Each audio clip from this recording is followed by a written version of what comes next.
Hello. Hello. Alright, so this one's gonna be different. Yes, not Terraria.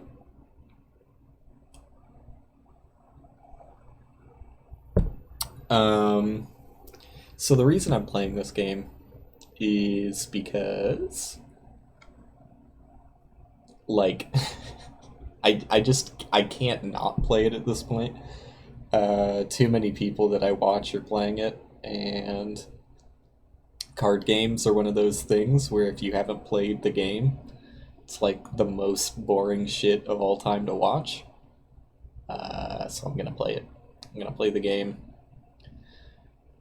When I first saw it, I wasn't immediately grabbed, but at the same time, the first time I saw Slay the Spire, uh, I kind of thought the game looked trash, not gonna lie.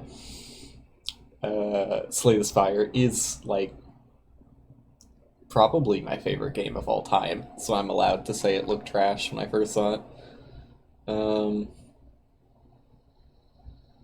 yeah, it definitely took me a while before I was like, okay, I'm actually gonna give this Spire game a try, and look at me now. I got how many hours in Spire? Steam is telling me 333. So that's a decent amount. Um, very good game. No complaints with Spire. But I don't know. This game, even with my experience with Spire, when I saw this game, it just seemed kind of eh. But I don't know. Maybe I'll love it. I should give it a shot. And let's see how it goes, you know? What if I do love it? What if it's... I doubt I'm gonna like it more than Spire, like, just the mechanics of it, and, like, from what I've seen about the card design and everything, I'm pretty sure I'm still gonna like Spire, like, way more. But we'll see. You know, you can't know until you try it. So this is literally going to be my first time opening up the game, so I'm gonna turn my volume way down, because games love to open up at ear-shattering volume.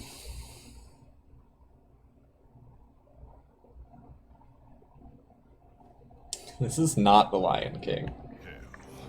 Our home, Dude, it's giving me a cutscene. frozen when I'll try and heaven get the extinguished cutscene in fire. here. I wasn't expecting this. But one spark is enough to reignite a revolution. Okay.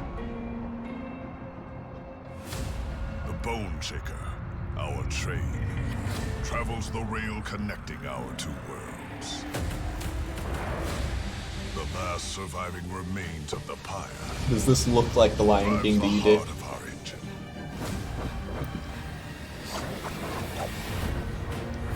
The gilded wing will stop at nothing to destroy it.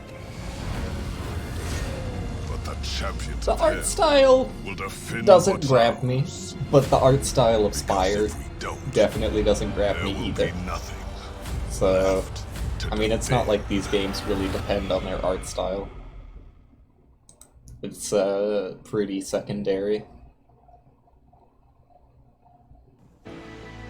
Okay. They're definitely going with the Hearthstone look, though. Like, this game looks so Hearthstone-y. Like, all of the icons and everything. Okay, welcome to hell. Your train is carrying precious cargo. Oh, no doubt. I mean, I literally wasn't even paying attention to what they were saying in that cutscene, but, like, just looking at it vaguely, my eyes were completely glazed over. But that's not really what I look at in these games. I'm just looking to see how the card mechanics are going to play out. So my train is carrying precious cargo, the last remaining shard of the pyre, needed to relight the fires in the depths of hell. Okay. I must make wise decisions. Gotcha. Let's go. Tutorial, I imagine. Since they're starting me right in. I do want to turn the volume down so I can turn my PC volume back up a bit. The music is pretty nice. Let me see. I should actually be looking at the volume, like, levels here. 50 seems... The sound effects are a little loud, but I like the music, so let's put it to 50. Well, 40 probably. God, it bugs me forever. Like, I know this is like way too. I mean, I don't want to say OCD because I definitely don't have OCD, but it really does bug me when sliders aren't at nice intervals. So I will take the extra time to make sure it goes directly to where I want it to. Okay, that's good. That's fine. Is there like a fast mode or something? Combat preview appears near each unit's stats and shows how much damage they will take in the next round of combat. Not sure if I want that. Oh, game speed. Well, let's start it at normal just so I can kind of understand what's going on, but I'll definitely turn that up later. Try holding the right mouse button to increase the speed temporarily. Okay, interesting. Show lore tooltips? No thanks. Okay. I don't know if I want screen shake or not. Anything else I should look at? Logbook, maybe? That looks interactable, but I understand it's just the binding. Okay. It's just a library of all the cards, and probably relics and stuff, I assume. Okay. Ooh, wait, no, how do I... There you go. What's this? Final boss, Seraph the Chaste. The end is near. This incarnation of Hell's greatest foe has the power to cleanse all units of effects which don't benefit Seraph. So just cleanses buffs. Probably. Although I'm not sure how, like, intricate buffs are. Because he could have a buff that... You know what? I'm not going to go into it. This fight will require more than sheer strength. Okay.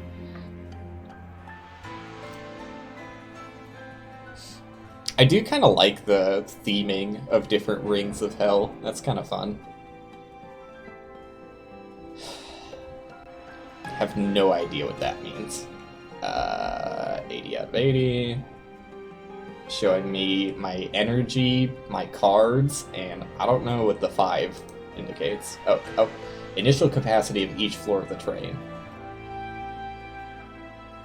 Oh, that's cards drawn, not how many cards. That's how many cards I have. Ember Gained. Okay. Pyre attack power. Pyre can defend itself by dealing this much damage to enemies who reach the Pyre room. Interesting. Let's see my deck. Multi-strike attacks an additional time each turn, so it's demonstrated there by 6 times 2. Gotcha.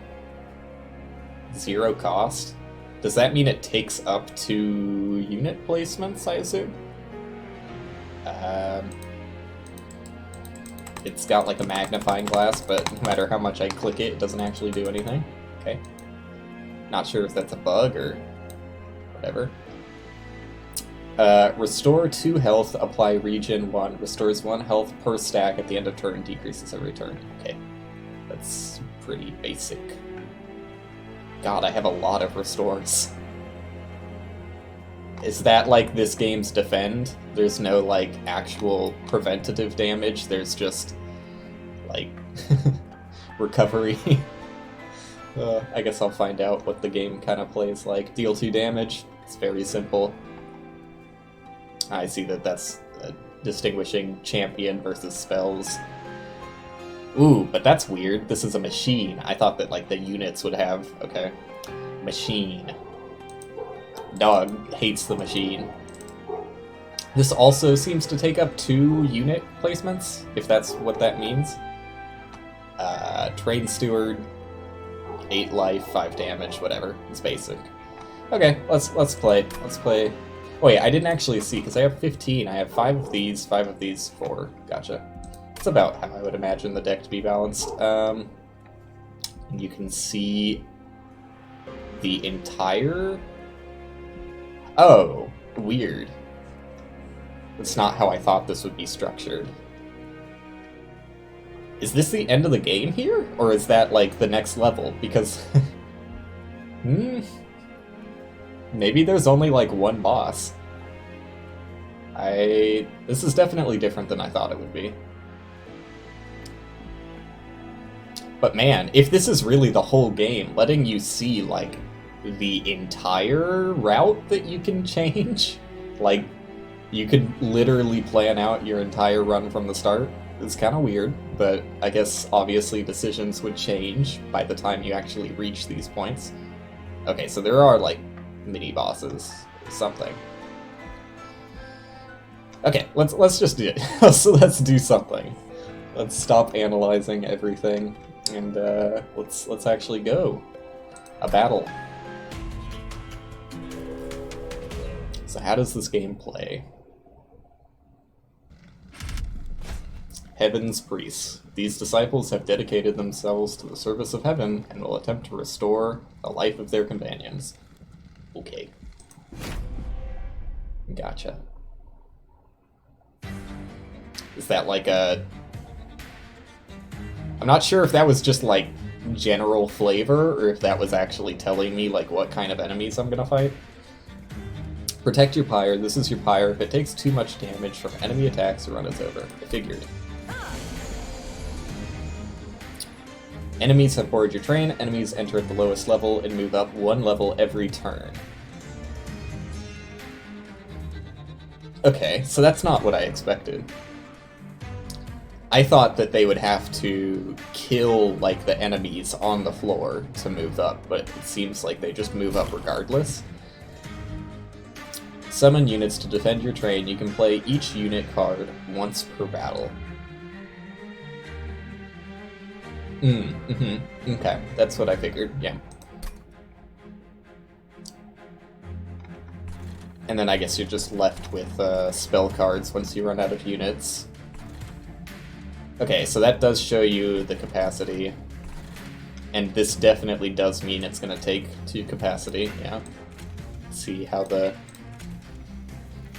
Okay, the card playing mechanics are literally exactly how Spires are. Can I use numbers? I can. So, literally the exact same as Spire. That's fine.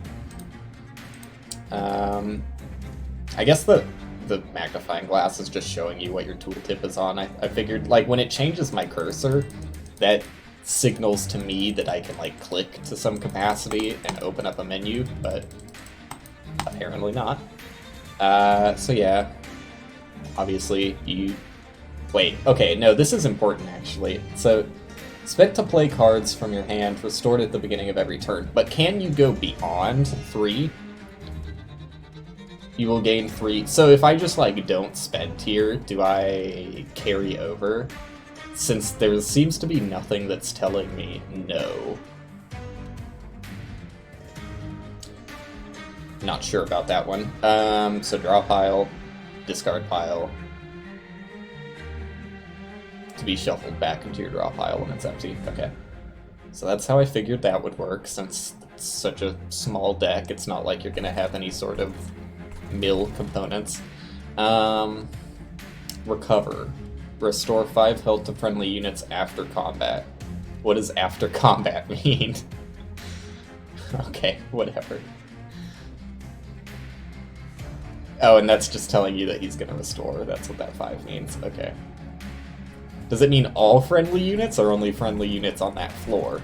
To be determined. And I assume there's not really a taunt mechanic, but I just assume that units in front are going to take the damage, unless otherwise specified. So this guy's really 0 cost. It's kind of weird.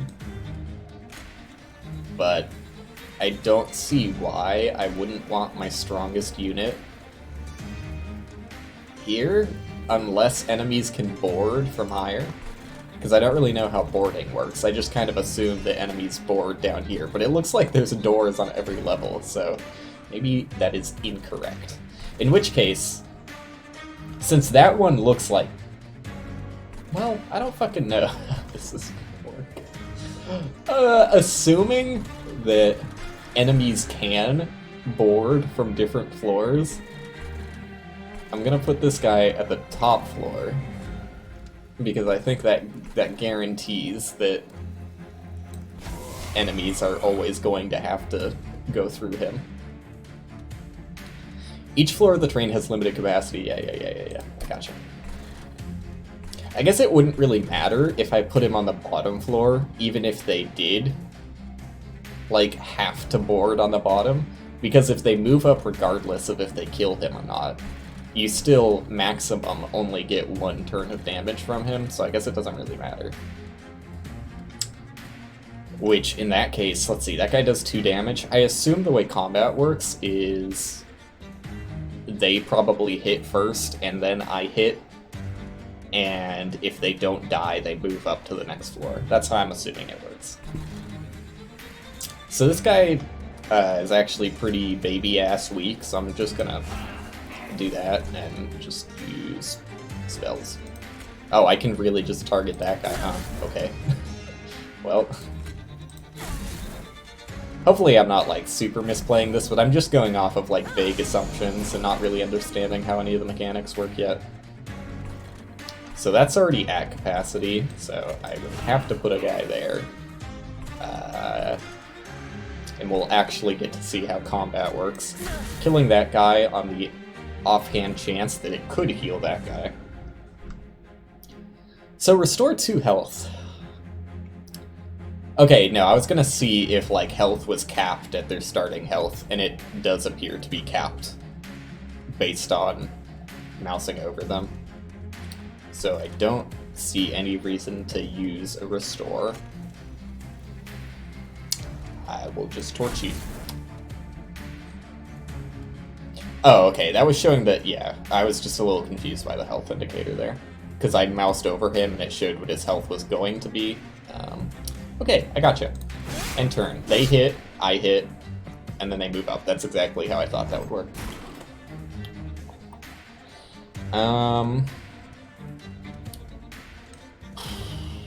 I mean, why not? And... why not?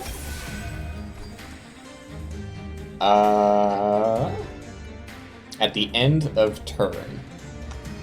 See, that concerns me because that seems to imply that the regen effect happens when I click this end turn button, whereas the healer thing said it heals at the end of combat, not at the end of turn.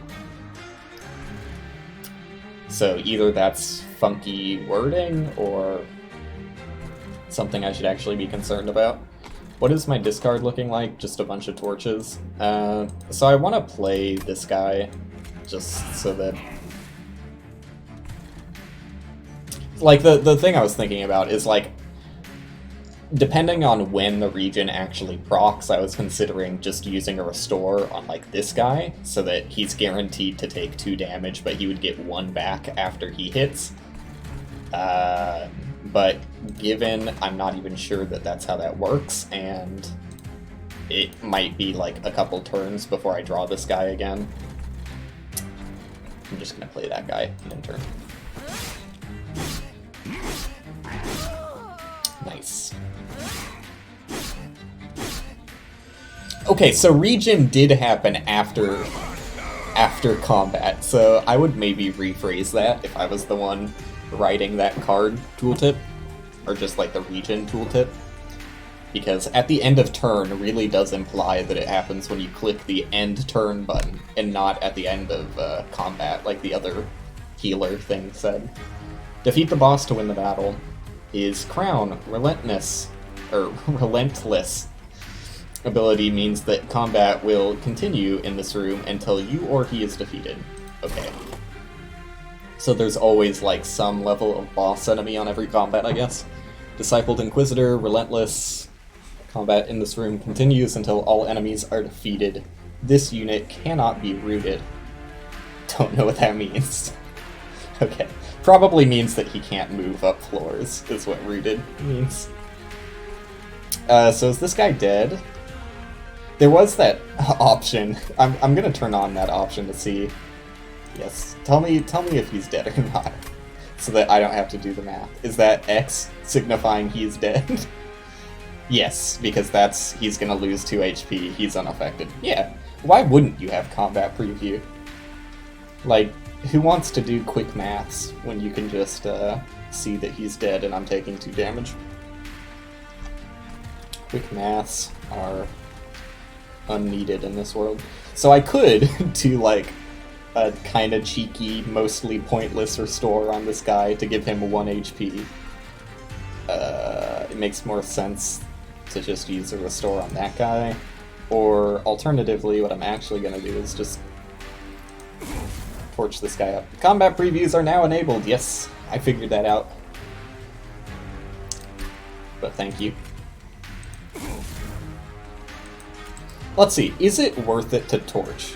First off, why is he dying? Oh, because he keeps attacking until either he or we die. So healing this guy is like literally completely meaningless because he attacks in intervals of 4 damage. So he would attack once, be left at 2 HP, and then attack again and die.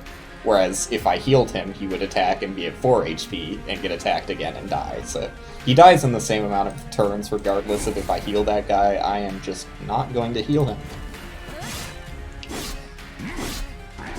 Nice. Now that guy up there actually should be healed. But I'm definitely going to get a restore on this turn. Oh, actually, not true what I said about this guy. Because if, like, I'm still not totally sure how this regen thing works, especially with Relentless, but if he gets healed after he attacks, it actually will save him.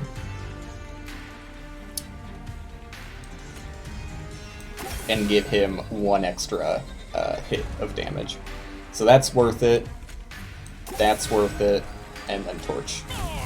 Let's see if I'm right about how this regen works. So he should be down to 4 and then heal back up to 5. Yes. Nice.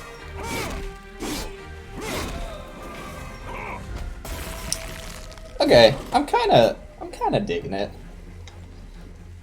Still don't know enough about the deck building part to know if I like how the cards play, but the general mechanics of it, I'm digging more than I thought I would.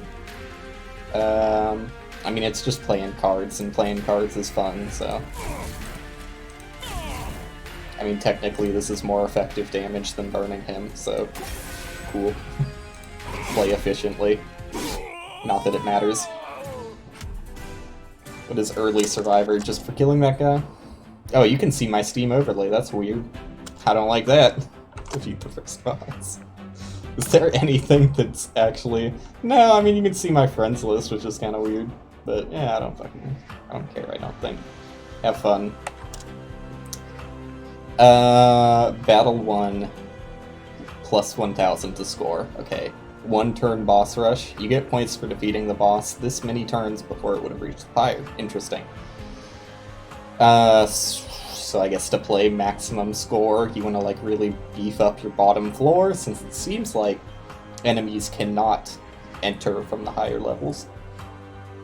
I get a clan pack, an allied clan pack, and 50 coins. So I guess it's got a pseudo Spire class system, except you can have more than 1 class, which is kind of cool. Kinda. Yeah. If they have less cards than Spire, because, I mean, Spire being balanced around 70 cards with different rarities for each class is, like, pretty spot on where I think it should be. Like, it feels really nice in Spire. But, I don't know. We'll see how it works and see how I feel. Okay, collect. So this is the... I mean, everything is red, so I'm assuming it's the Hellhorned card pack. Yeah, clan pack. Choose a card.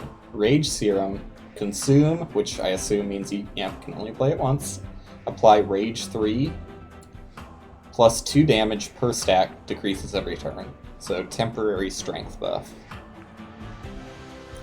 Deal 2 times energy damage to enemy units. Spells only affect 1 floor.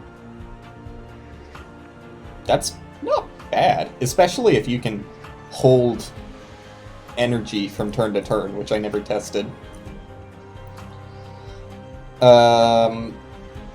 Summon triggers when played. Deal 5 damage to enemy units, so it's like a Hearthstone Warcry.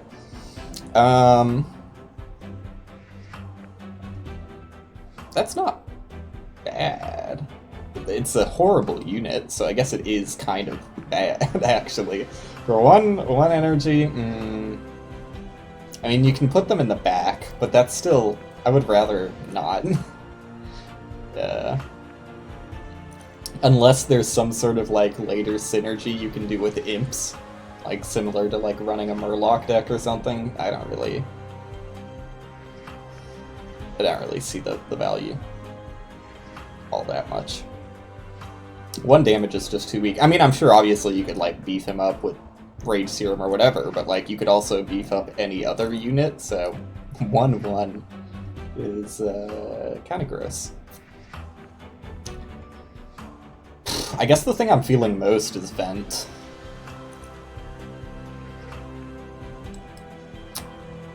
Rage is interesting, but I think I like Vent.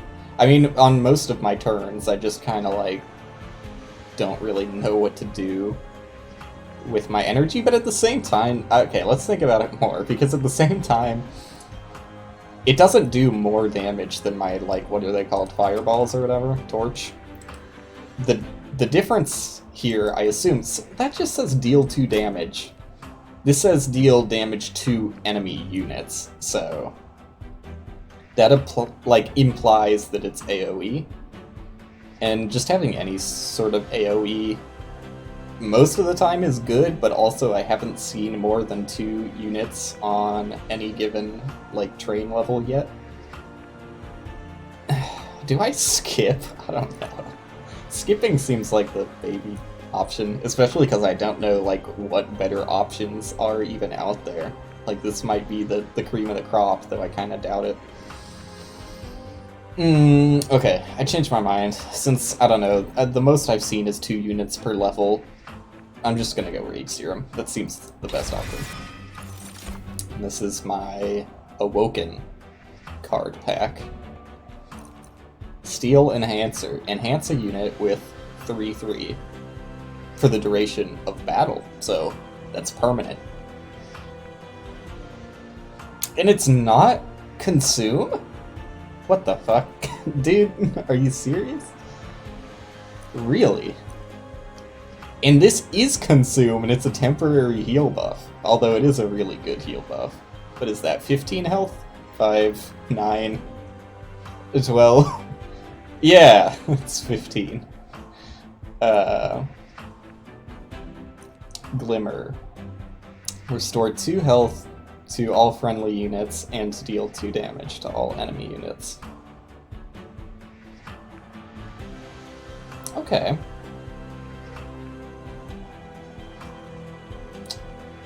Okay, I see the value. But 2 is just so small. I mean, I'm definitely taking Steel Enhancer. The fact that this isn't fucking Consume is just ridiculous. Ooh, I've cleansed this level. So all of this is just decorative. So it looks like I can take one path here. Forge your spells to gain new powers and just get money. Forge your units to gain new powers. Oh. I don't have a good, like a really good unit yet, so I would rather forge my units. And get a new unit. Wow, what a horrifying, ugly cat. I really like the music. Okay, purge card, remove a card. That seems pretty good. Randomize and refresh the offered goods. Ooh, I like that. I like that option. Battlestone. I guess I don't really know what goods are for sale though, so let's see. Battlestone, upgrade a unit with 5 damage and 10 life for 20 coins? What the fuck, dude? These numbers are like so insane. Given like what I currently have. Like what the fuck is like that would be just insane. I just don't understand. These numbers seem like they are getting so ridiculous so fast. I'm wondering how this game is balanced, but let's not get ahead of ourselves yet.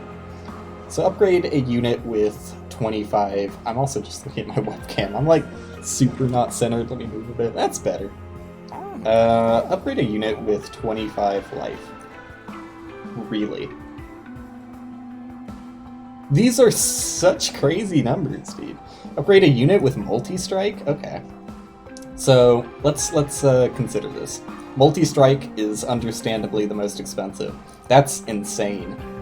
And I'm just gonna take it. Like, oh, see, you can't put it on the multi-strike, boy. I getcha. So I should have noticed that. I don't know. Are these sockets not on the multi-strike guy? I guess. Can I just exit out? Okay, so I didn't spend my money. I might rethink things where I'm losing where my deck is. So yeah, well, no, these guys don't either. How do you know what units can be upgraded and what can't? Are champions just special? Champions can't be upgraded or something? Who knows? Get me out of here. I wish, like, already quality of life thing, I wish if I clicked, like, out of the scope of the cards, it would just take me out of the menu. Hearthstone. So, again, I can only put it on these guys. Well, frig. How much damage do these guys do? 5? Having a multi-strike is not bad for those guys. But at the same time, it's the same damage value as if I just took the Battlestone, and I get health out of the Battlestone, and it's much cheaper. The only downside is that enhancing the damage on the machine benefits Frenzy Stone more. So there's still a reason, like, enhancing damage and stuff means that he's doing, like, double the enhancement damage. However, I think I'm just gonna take a Battlestone. Like, that just seems very good. Yes.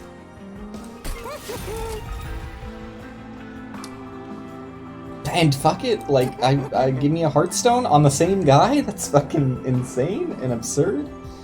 Just absolutely crazy. I'm not sure if these are permanent, though. There seems to be a level of permanence to it, though. So if I got something better than a Hearthstone, I might regret it. That is just fucking absurd, though. These life values are getting so crazy so fast. Like, I'm going from 8 to 33. That is such a huge jump. I'm doing it, though. And I'm gonna leave. Well, I would like to purge. My next thing is not a shop. So I am gonna purge. And I'm probably gonna purge a torch. So that's pretty bad. Goodbye. I did see that the purge got more expensive too. It would be interesting to see if that's permanent, like it is in Spire, or if it resets at the next shop.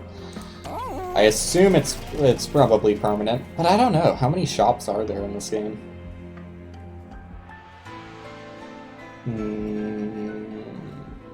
So far it looks like you're guaranteed at least one shop per floor. It appears to be a guarantee, but I'm not sure if all of these have, Oh, nope. Proven wrong. Oh, never mind. Wait, no, that's not a shop. Okay, yeah. Is that a shop? It says Merchant of Trinkets. It's a fucking shop. Okay. And okay, I just didn't expect this one to have 3 nodes. It's the final... Oh wait, this one has 3 too. Yeah, okay, it seems like you're guaranteed a shop. It seems to be. And let's get our unit.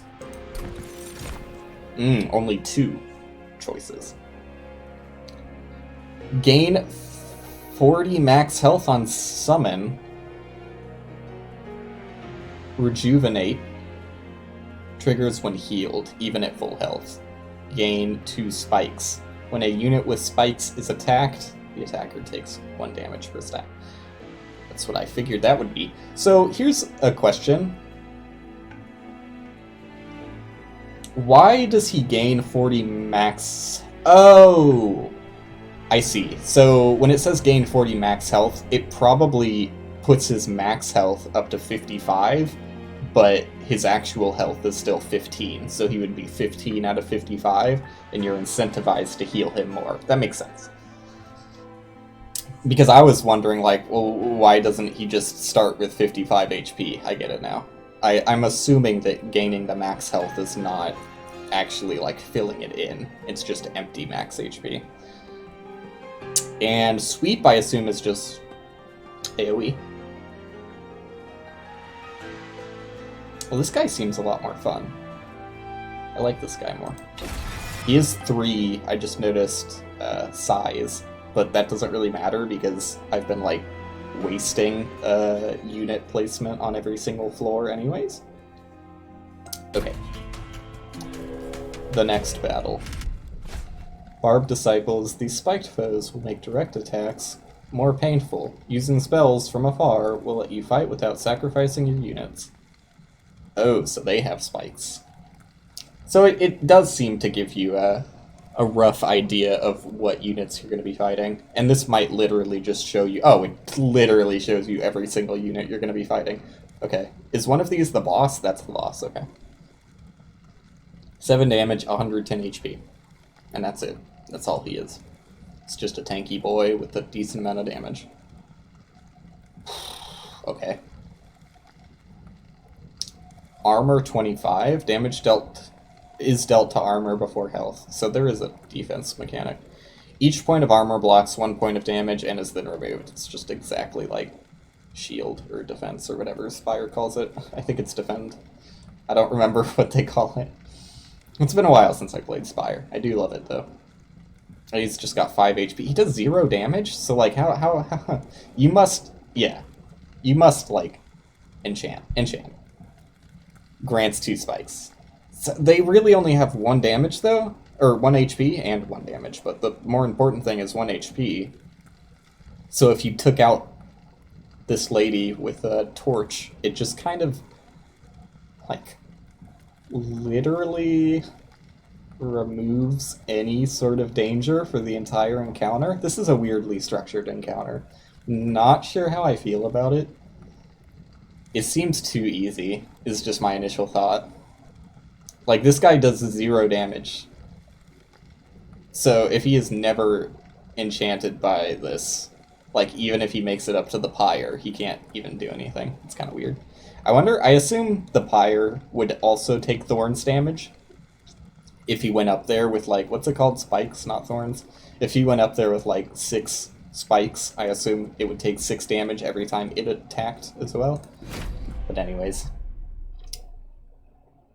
let's move onwards. Oh, okay, so it's immediate. That makes more sense.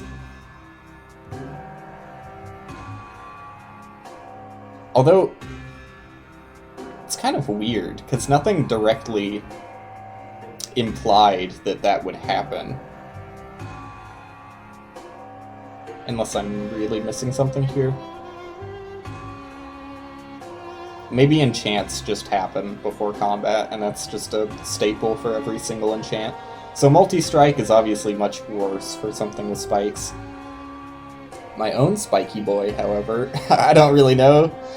I assume he still attacks, even though he does 0 damage, right? That's me assuming. I've been fairly correct on my assumptions so far, though. So this seems like the kind of guy you play up high, and you want to heal him up before anything actually happens. I guess it makes decent amount of sense to put that guy behind him. That was probably a bad play. Just being real. Because any of these guys who actually make it up to this point are gonna have so many spikes, assuming I don't take this lady out in time, that that was a really bad play. If anything, that guy should have been on the bottom floor. Like, it puts him in a lot of danger immediately, but maybe middle floor is like the compromise. Because, like, you're thinking, like, bare minimum well, maybe bare maximum also, if I understand how this mechanic works. By the time he gets up to this floor, if this unit also lives, they would have 6 fights. I mean, multi-strike or not, this dude dies in 1 attack. So probably not the best play. What do I want to do here? I mean, it's decent to put the beefy boy... Well, maybe the... I feel like I'm misplaying a lot now. Maybe the beefy boy would have been better here. But I didn't really want to do nothing to these guys on this turn, so I felt like I should do something, I guess. Okay. Whatever.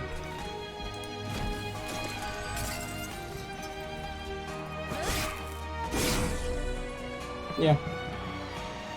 Wait, that guy didn't attack. Wait, did he? I wasn't really paying attention. I don't think he did attack. So maybe this thorn guy's actually gonna do nothing. Well, at least his thorns aren't gonna do anything.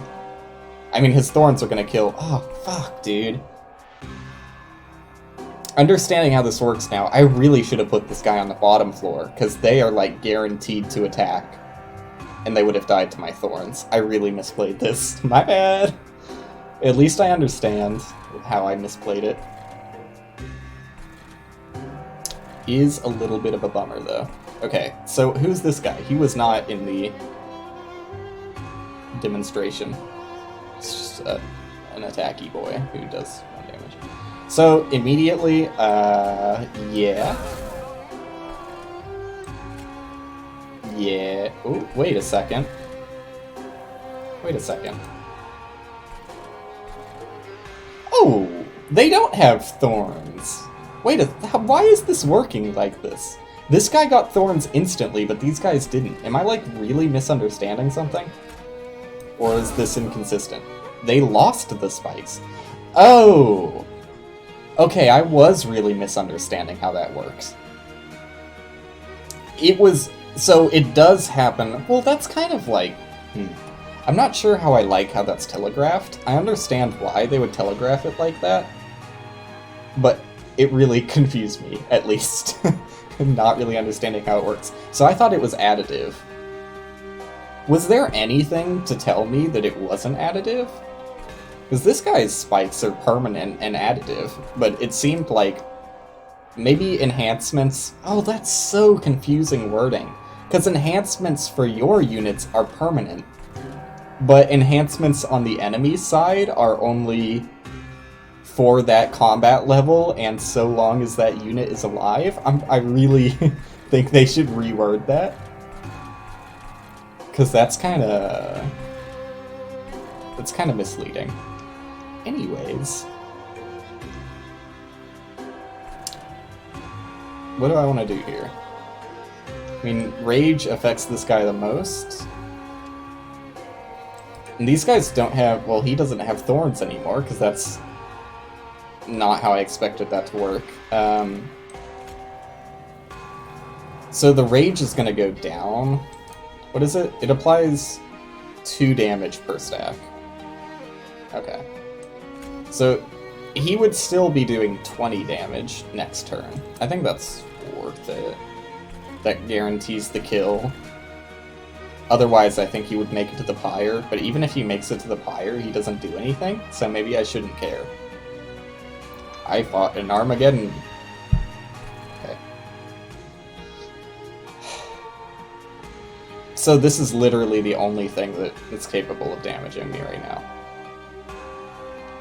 Weird. I assume there's no penalty for the pyre attacking. So there should be no issue if this guy gets up there and just hangs out, right? So how do I want to take this, then? I think I just play a unit on this floor and don't use rage yet, because I don't really see a purpose to it. I mean, there's fair reasoning for healing that guy, I guess, but I feel like playing... Yeah, okay, so no attack means he does not attack if he has no damage. A brief respite.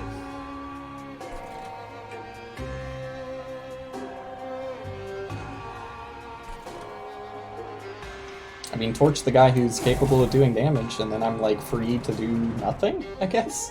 I should heal that guy. I mean, it's still worth it to heal that guy. Which I guess I should have thought about last turn, too, but whatever. And... play a dude. This is a weird combat encounter, and also, like, highlighted, some verbiage I think the game would benefit changing. Yeah, okay. So he does nothing to the Spire. Or Pyre, not Spire. Different game. So now is where I can enhance. And that dude's getting spikes until they aren't. That probably didn't matter to use on that floor. Okay, so he's just gonna make it up. I forgot. So definitely want to restore on this dude. And enhance this dude.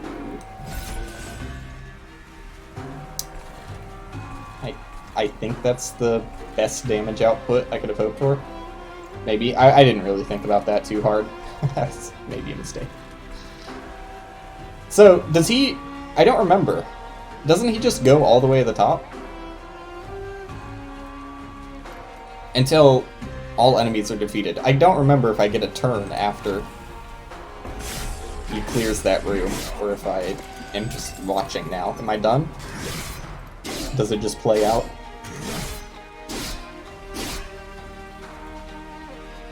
I don't. I want to watch it. This is fun. Look at that. Optimal damage. Or health, more accurately. So yeah, he does freeze. Oh, I do get a turn. I completely forgot.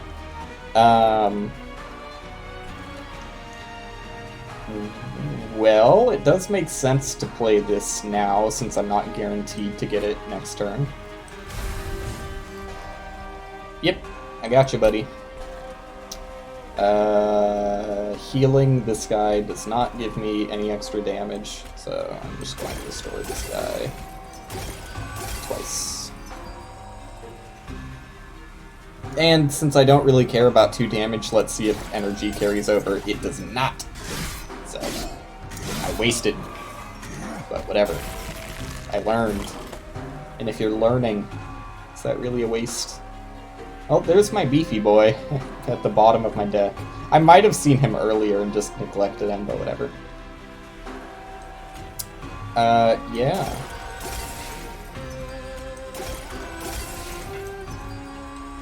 I wish I could play these a little faster. There's a little bit of awkwardness with that. Alright. See ya. Cool. Fledgling Imp. Apply 3 Rage. So that's a lot more appealing.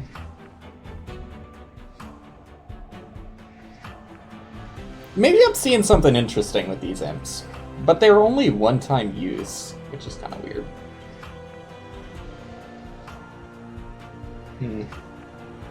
I do understand the use case for them a little bit more. It's just like a spell, but a spell with a slight negative to it. But if you play them as like the front unit, I assume you get your capacity back when they die. So like, this is a really good buff effect if you have the capacity to play the spell. I understand their use case a bit more. Like, that's really good. Piercing. Damage dealt ignores armor and shields. See, that is pretty appealing. It's just a spell, though, so it's not that appealing anymore. Deal 5 damage to enemy units. Again, I understand the use case a bit more now, but I just, that seems much better. So I guess I'll take this guy. Eh, do I though? Yeah, I'll take him. And 5 regen is real nice. Steel Enhancer, I mean, it's not necessarily bad if I have 2 of those. But with my Thorns guy, I think I would rather, well, I don't know. It does make sense to want to heal the Thorns guy up as much as possible. But at the same time, I was like, I don't know. My best reasoning is like, you get more out of your, what are they called, restore? You get more out of your restores if he's not at full HP, because then you're actually using it, but it's literally just pointless. So yeah, I'll take a Wildwood Sound. I've got 2 pretty beefy units that could benefit from a heal. Gross. I don't like this level of hell as much. So, forge your units, and get a Hellhorned unit. This is like in the... okay. I'm glad it has like a little glowing icon indicating what it's actually... like what side it works on, because I figured this would benefit from either side, and it's true. Something interesting can be found in the frozen Hellvent caves. Duplicate any card except your champion. Okay, so champions are like special. I wasn't sure if that was just like a unit type in the same way that machines seem to be a unit type, or if that was actually different. Because that's an imp. But yeah, seems like champions are special. Duplicate any card.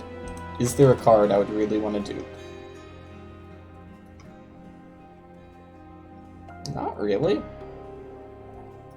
Nothing leaps out to me as spectacular to the point where I would want to dupe it. So, I think I pass. But is this good? Restore 20 Pyre health? Absolutely not. So I'm definitely going this way. Okay, so that was permanent. I wonder if this also gets more expensive. Strength Stone, just 10 damage. 25 HP. Large Stone. So it seems... I'm not sure if this is just coincidental, but it seems like they give you 2 commons and like a rare or something. Upgrade a unit with 1 capacity, 15 damage, and 40 life. Okay, that's cool. I'm glad capacity is in flux like that. Who would I upgrade their damage? I mean, having more damage on the Beef Boy makes sense, but also having more health makes even more sense, so... probably gonna upgrade his health. Because that makes a lot of sense, to want that guy to live for as long as possible. Damage. I mean, that certainly makes that, like, a better unit, but I'm not really sure if I want them to be a better unit. I would rather just play them for the buff and have them die in the front lines, honestly. I don't know if it's really... I obviously am using my money and, like, staying pretty low, but I haven't seen, like, one of these big cards that super jumped out to me yet. Do I save? Let's see the other event thing first. Let's see this. I should have gotten the unit before even buying anything there. Demon Fiend 4 energy, so impossible for me to play. It's just a 50-50. Okay. 3 capacity, 50-50. I like that card art. It's a cool demon monkey. Cool dude. Steelworker. Resolve, gain armor 5. Triggers after combat. So they do have a term for it. I don't know, whatever. It's just the wording is a little... I don't want to say inconsistent, because it seems consistent from side to side, but it really does bug me that enhance on enemies is like a one-turn effect that's not permanent and only lasts so long as that unit is alive, whereas enhance on your units is very permanent and lasts till they die. So that could probably use reworking. But anyways, I mean, that just seems nice. Put that guy up at the top and just have him gain some armor, which is effective HP, so long as enemies don't have piercing. Which I'm sure they will at some point. Yeah. I like him. Do I give him more damage? Why not? Why not?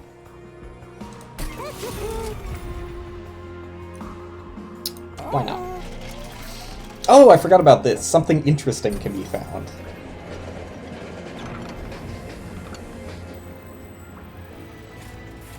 As you pass a train graveyard, you notice several of your fallen allies. Within the beasts of gnarled steel lie now extinguished pyre shards. Even further inside the rubble, you can make out some last protected treasures. Perhaps if you were to relight the pyre shards using some of your own, the trains would reveal their value. Which of the train's pyre shards do you relight? So, lose 3 HP, get a Heartstone. Lose 6 HP, get Blood for Blood, which is a permanent artifact thingy. When your pyre kills a unit, restore 5 pyre HP. It's kind of cool.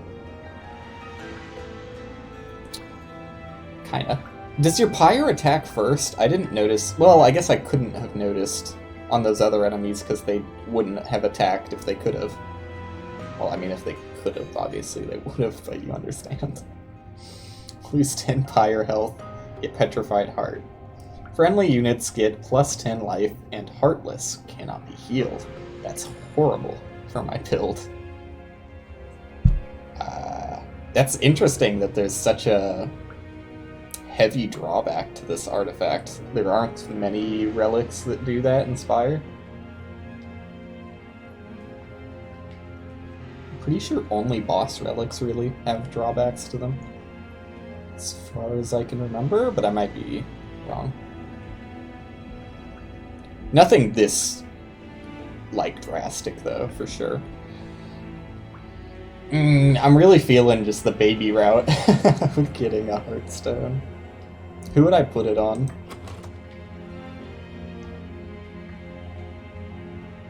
This guy? It's not a bad idea.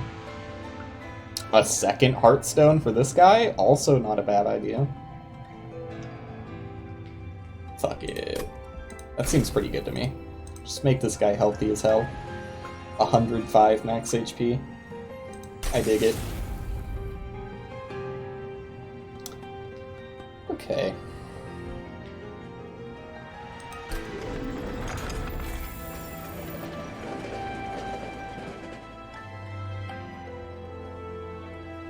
And I didn't see if I could skip the, like, any of those encounters. I guess I should have checked. Well, on to the next one, I guess. Dauntless. Heavy armored creations protect this ex-professor in his quest to safeguard Seraph and the Winged. Cool. Dauntless. Heavily armored, yep, just read that. Plating seal, constructed explosives enter with damage shield. What does that mean? Nullify the next source of damage. Okay, so I guess the... Oh, this is just a boss? I don't do anything else on this floor? At least that's what this is implying. Or maybe this is like a modifier to the area and doesn't have anything to do with Dauntless, but it's just something that shows up on boss levels or something. So I assume the premise behind this is that, like, you can destroy the explosives before they explode, but they have a damage shield, which makes it harder. He just has 8 damage, 250 life. I should be able to handle him, I think. Maybe. I'm not sure how this is going to play out. It's kind of weird. Currently playing Dauntless the Professor. Okay. Thanks, Spotify. Constructed explosives enter with damage shield. Oh, battle effect. So it is just a random thing that can happen. Gotcha. And there are normal enemies before the boss fight. Dauntless is the strongest boss you faced yet. He moves between floors freely, but can be attacked if you clear out other enemies on that floor. Strange. And he's the one putting the bombs out. Gotcha. Watch out for triggers! I'm not gonna make a joke about that. This bomb has a triggered ability that will explode on its turn, dealing damage. Mouse over units with the purple trigger icon to see the details of their abilities. Okay. So... it says on the unit's turn, and assuming it works like other units, it attacks before we attack, so unless you're gonna sacrifice 2 spells, you're not gonna avoid that damage. What this is telling me is that I'm not putting anybody on this floor right now. Now I'm like really wanting an AoE source of damage. Kind of bummed that I don't have one. So he's allowed to move freely. At the end, like at some point, does he then come in from the bottom and move up like normal, or can he really just enter from anywhere? This is kind of weird. Hopefully by ignoring this floor, I'm not just letting him like walk on in and go up the pyre. I don't really know how this works.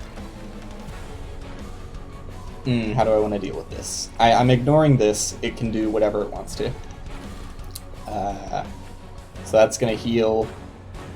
I should, if I'm going to take out anybody, should probably torch this guy. Maybe this guy, though. But this guy, really makes you think. I'd like to place this guy here. That's happening no matter what. The question is, do I even place anything on this floor?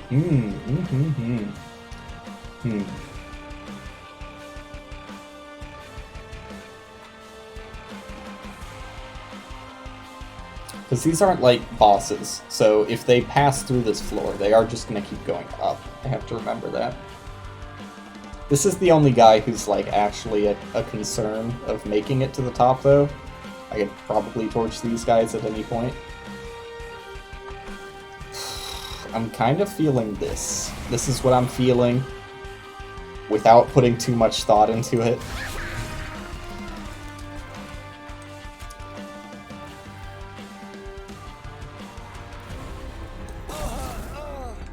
That's what I feel. Because this dude is dead on the next floor. Easily.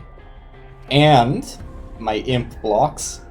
Oh, I didn't realize the rage was also going to affect him, but that makes sense. He's gonna tank the hit for us, so we don't even get hit. Okay, move on.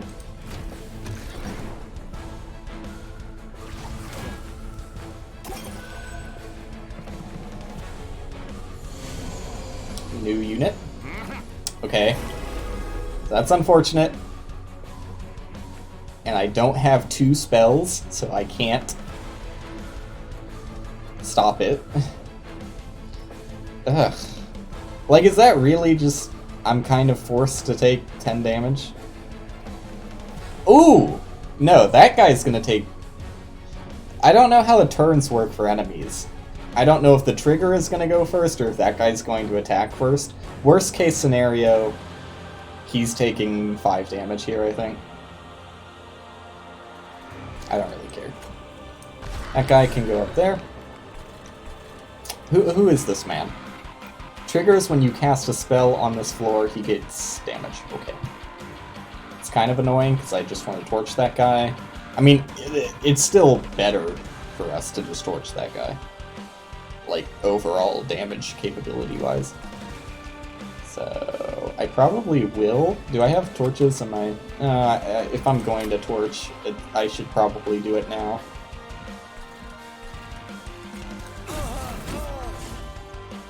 It's a very not super effective trigger. He's gonna die in one hit on this floor. Well, he's gonna die on the first turn at least. And then heal you to start giving you thorns. So let's see how I think this is going to play out. I'm pretty sure the turn order is front first. So I think you are going to kill my imp. And then I think you're... Well, that's after combat, so you're not going to do anything. And then I think you're going to do 10 damage to this guy. Who is actually only going to take 5 damage due to his armor. I mean, that seems to be what this is implying. Although it seems to be implying he's not going to lose... No! I think that's the 5 is saying he's going to lose 5 health. Since it's above the armor, it kind of made me think he was only losing the armor. But yeah. He's gonna take 5 damage. And lose his armor, and then he's gonna get his armor back. So effective HP is at the... Well, it's not at the same, because he's at 29. Yeah, I mean, you know. And then, that's obviously gonna die.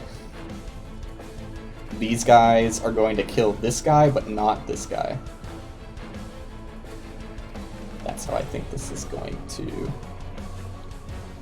roll out. And this guy's gonna move up, and this guy's gonna move up. And Daedalus is gonna do whatever he wants. Am I right? Yes! And I do no damage to Daedalus, because, I don't know, I'm not really prioritizing that. Though I maybe should be. So I could torch this and play a dude here, but that's very stupid, in my opinion.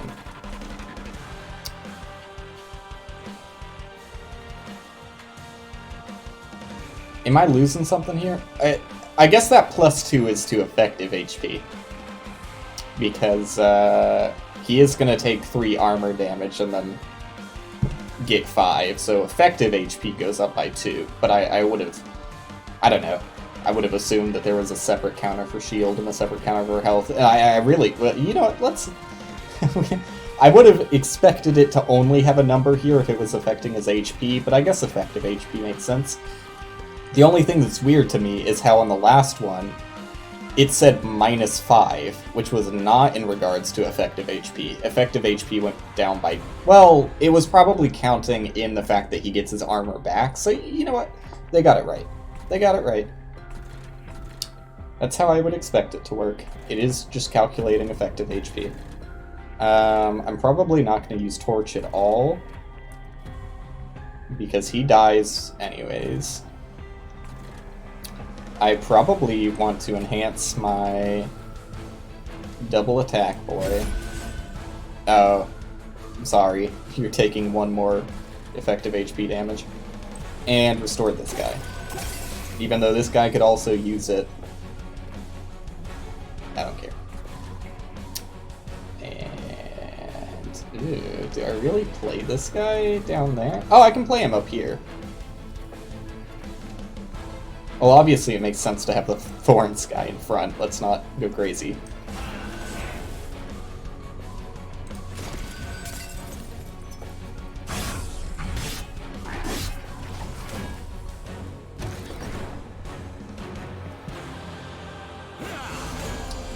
Okay.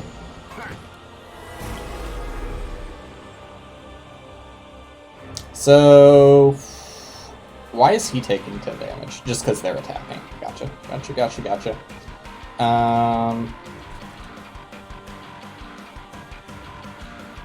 You're dying regardless. So there's no reason to, like, rage one of those guys. Except, it does make sense for the next turn. There's a lot of beefy boys here. You're really just there to tank damage. You can't do anything. This is a harder turn to play. He's my 10-18 boy. I really should put something at the bottom, you know. I should. I definitely want to sap this guy. And maybe even restore him too. I'm not sure if I want to go that far.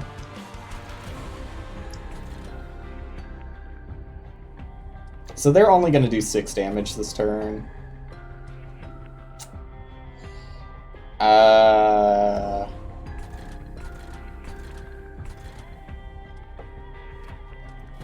I don't really want to sacrifice this guy, and he's basically going to be sacrificed if I put him in front.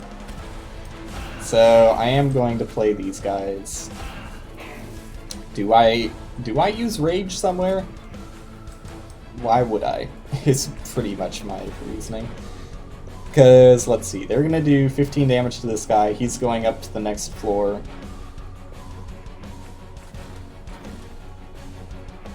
Do I kill everybody? How much damage will I be doing? They have no rage anymore, so he just has 20 damage. Oh, I enhanced him. I forgot about that. So he has 18 damage. 38 total. I don't think I'll be killing them. Because he's still going into the next floor with 15 effective HP, which would take... I'm not sure how multi-strike works. Like, if I kill a guy with the first strike of multi-strike, does the second strike still go to the unit behind him, or does it do nothing? I assume since it just says attacks 2 times each turn, that it would go to the guy behind him. But that still isn't enough to kill this guy.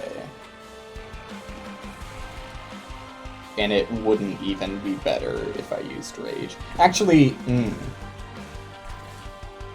Wait, no. Sorry, he's going up there with 15 HP. He's dead. No, yeah, it definitely would. What was I calculating there? I have no idea. Something was off in my head. So it would kill this guy if I used Rage on this guy, but does it really matter? I don't think I want to use my Rage yet. So he's taking 10 damage. I still don't know how the boss is going to work in this. I assume at some point he's going to go down and attack from the bottom like normal.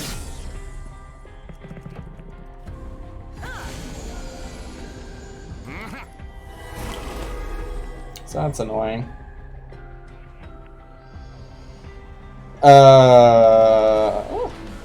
Okay. So he has 19 HP. He is taking 11 effective damage.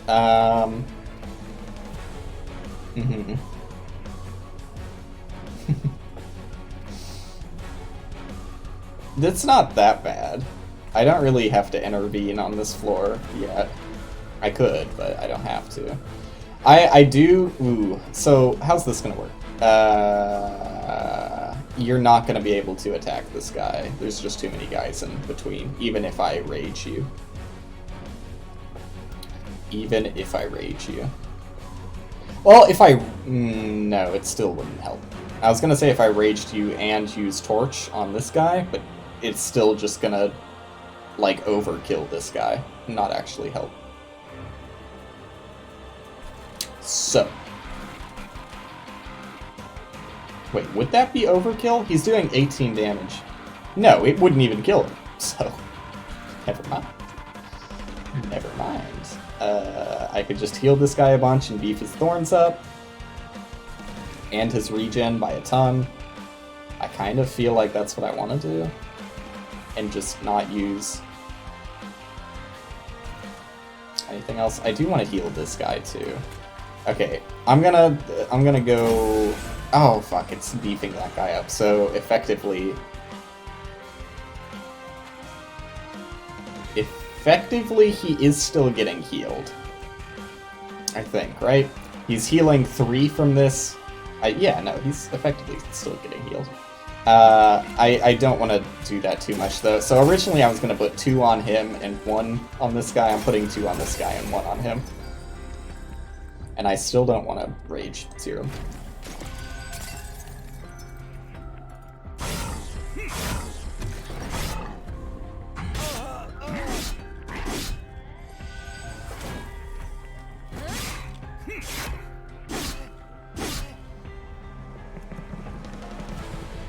Just don't put a bomb on that floor again. Okay.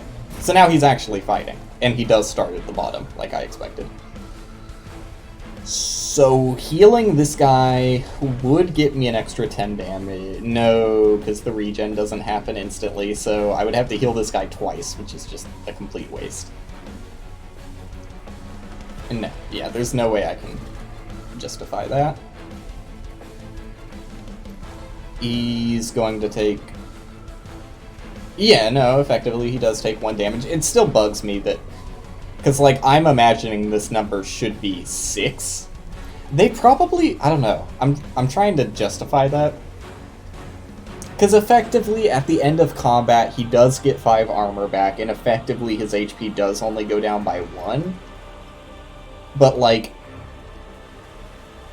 You know, if he goes to 0 HP before the armor can get brought back, he is still going to die. So I feel like... I don't know if it's better to telegraph that is -1 damage or -6 damage, but... I don't know. I really feel like I just want to beef this guy's thorns up and beef his health up. But I should actually, like, really start thinking about, am I going to be able to win this? These guys are going to get wiped out. He's taking 5. Oh, because he is going to kill this guy. Fuck. That's kind of annoying. But it's still better this way, I think. I don't want to use 2 restores. Let's see. If I use 2 restores on this guy, I get 10 more damage. Whereas if I use 2 restores on this guy, I get 4 more damage per turn he is attacked. And his health goes up by 4, plus the effect of the regen. Turns that from 15 HP to... That would be 15 plus 6, which is 21, plus 7, so 28. But effectively, it adds 13 HP. Well, plus the 4, right? Yes, 13 HP. Plus the 4, so 18 HP. No, 17 HP. God, I'm stupid.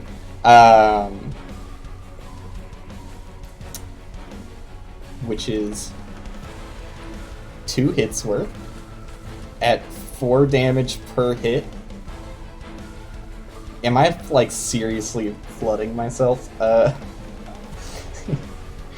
would only be 8 extra damage, right? Maybe this isn't better?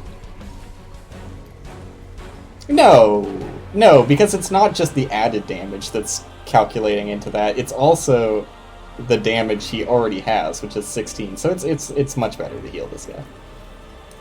I thought way too long on that.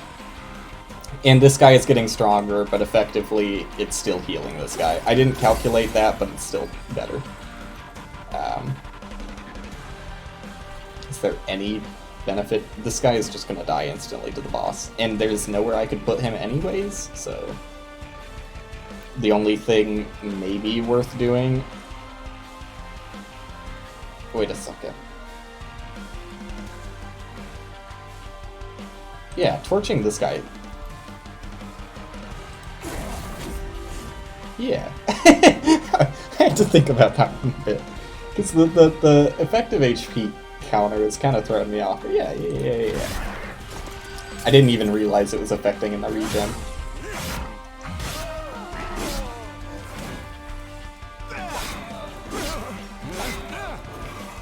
Okay.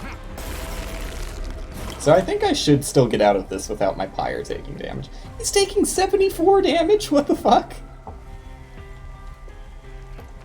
Oh, wait a second.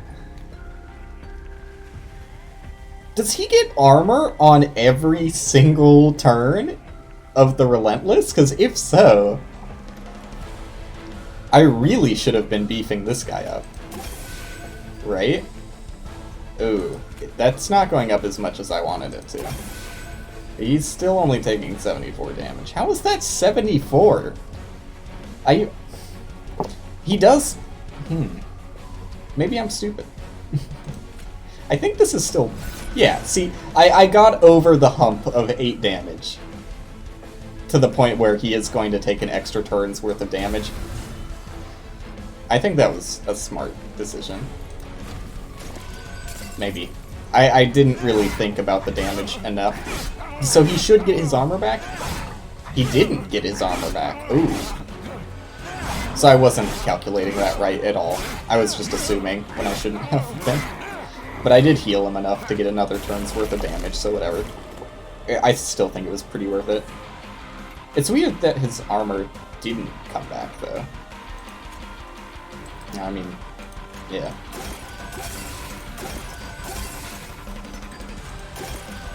Ta-da.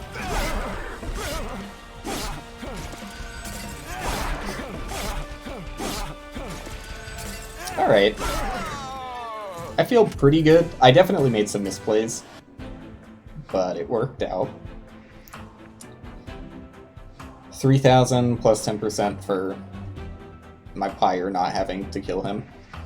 75 coins. Rare pack. Draft a primary or allied clan unit. I wonder if I only get one choice, like one is primary, one is allied.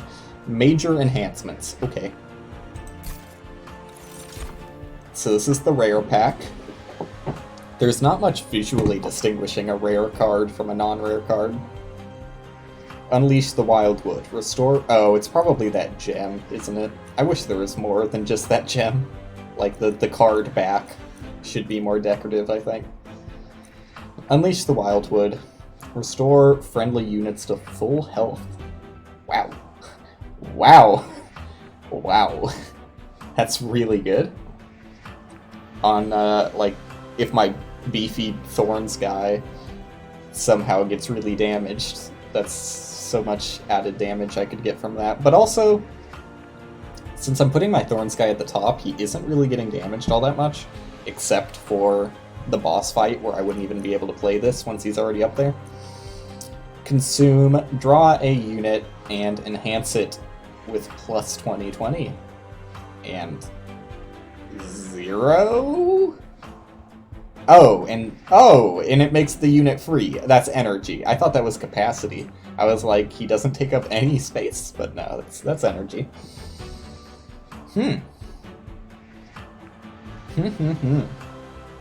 That's interesting. I'm leaning towards that right now, but let's see about this guy. Why did he do something weird when I moused over him that time?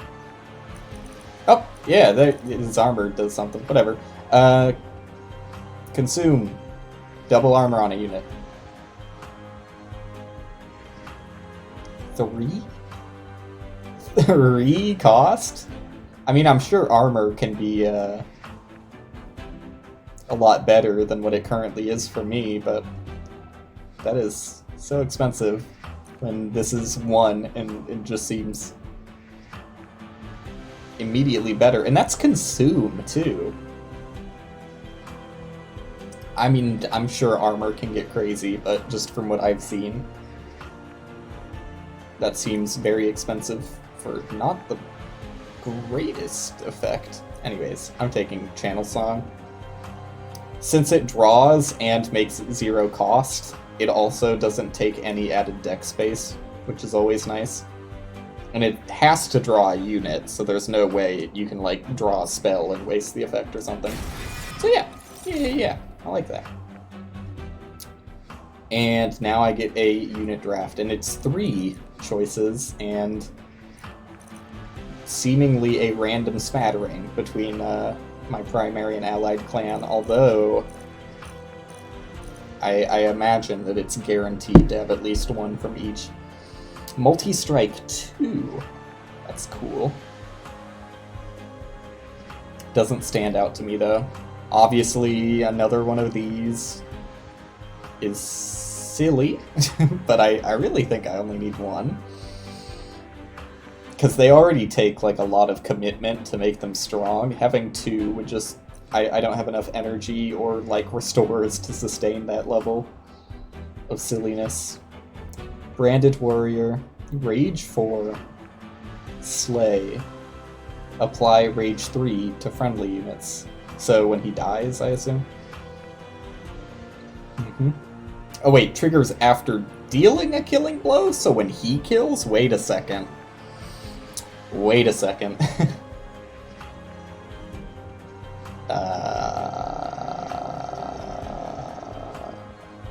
That's pretty strong. That's pretty strong. If I take this guy, I'm really gonna want to remove some things from my deck. Like some train stewards. Some torches, which I'm never using. I think I'm good enough that I don't think I need this guy, though he does have a cool effect. I am going to skip. It's cool that you get money for skipping. Well, I mean, cool. I don't know yet to see if there's good balance behind that. Okay. So, various enhancements here. Fell's Remorse. Get an extra energy, and your pyre is stronger and hardier. All of these make your pyre stronger and hardier. Okay. So it's between extra energy, extra draw, and extra capacity. So far, capacity hasn't been an issue, really. I've been fine on just having 2 units per most 4. Though I can definitely understand the benefit behind that. Draw definitely makes me feel better about having such a bloated deck with garbage. But I really, really just want the energy. Because there have been a fair few turns that I've wanted to play something but couldn't. So this is what this place is supposed to look like, huh? Very white. Almost did not notice the difference from being frozen over, but... I mean, it's got fires now. Like, just barely manages to not get cut off at the bottom. Okay, so what are my options here? Select and remove 2 cards. I would love that. Forge your spells and HP. Gain an artifact, which... Does this count as an artifact? Probably, but... I've yet to see an artifact that isn't one of these boss artifacts, so... Like, the choices I was offered there felt very set in stone. I wouldn't be surprised if those are the same options you always get on bosses. And what's the layout? It seems like 2 battles, and then a boss fight. And then after the second boss fight, it's 1 battle, and then the final boss, I imagine. This is the final boss. Until the end. So I don't really know how good artifacts are. Gain an Awoken unit, 75 coins, and upgrade your champion is something I get on either path. I want removal, so I'm going left. The restores are much more useful to me. I didn't take that other unit, so I'm really just gonna... I understand the value to torches. I think I'm gonna take out 1 torch and 1 basic train steward. Okay, you do have to click remove first. Remove a torch and remove a train steward with no upgrades on it. Let's see how you can upgrade spells. So the purge card cost remains the same price even through a different kind of shop. Eternal Stone. Upgrade a spell to remove consume, but cost 1 more. Definitely understand the use case for that one. Surge Stone. Upgrade a spell with plus 20 magic power. Increases the amount of damage dealt and health restored. Okay. And make a spell cost plus. Okay. I like that. I like Surge Stone. Do I want it on a damage or a heal? So it does not affect the regen, which I would imagine it would be very balanced if a card applied 21 regen. I don't really think I benefit too much from the additional restore, though. I think just having a torch be able to do 22 damage makes more sense. And I don't super feel the cost removal. I got extra energy. I'm fine with the amount of energy I have. That being said, like, always feeling confident and using that. But at the same time, if I go... Let me see if I'm going to go to another magic shop at some point. That could be. I mean, that's another removal, right? Yeah. And an event versus upgrading units and getting money. It's very cool being able to see the full path of a run at the start. I kind of like that. Okay, so no magic store on this level.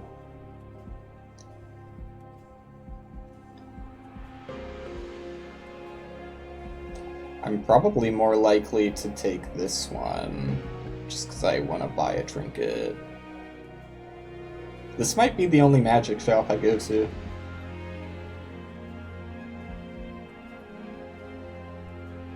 The only other plausible one was this one.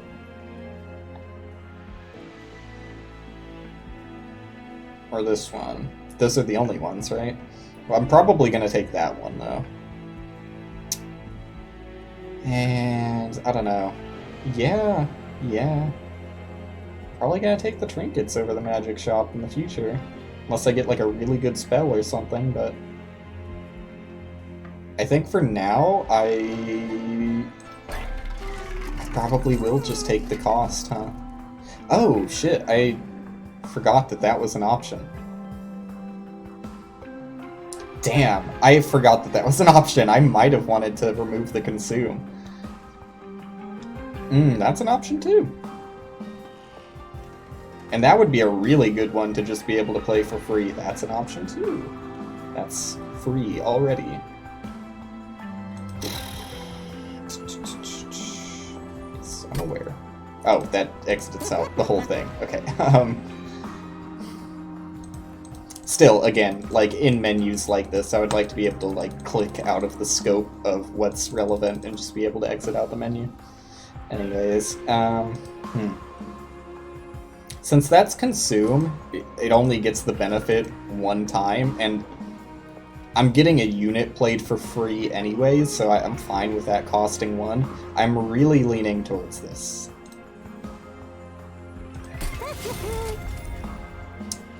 And I will leave your humble abode. Also slightly nitpicky, but I am used to... I mean, in general, exit buttons are at the top right. So it's kind of weird that the leave button's at the bottom right, but I think it's at the bottom right for Spire too, which also kind of bothers me. Anyways, just get 3 HP and upgrade my champion, I guess. Brawler 2, or Reaper.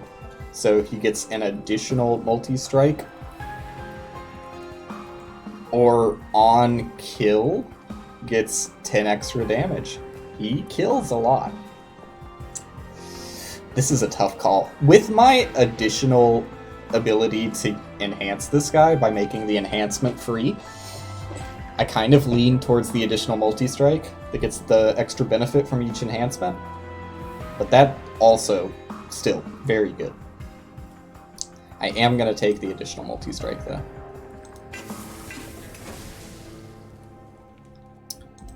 And down we go.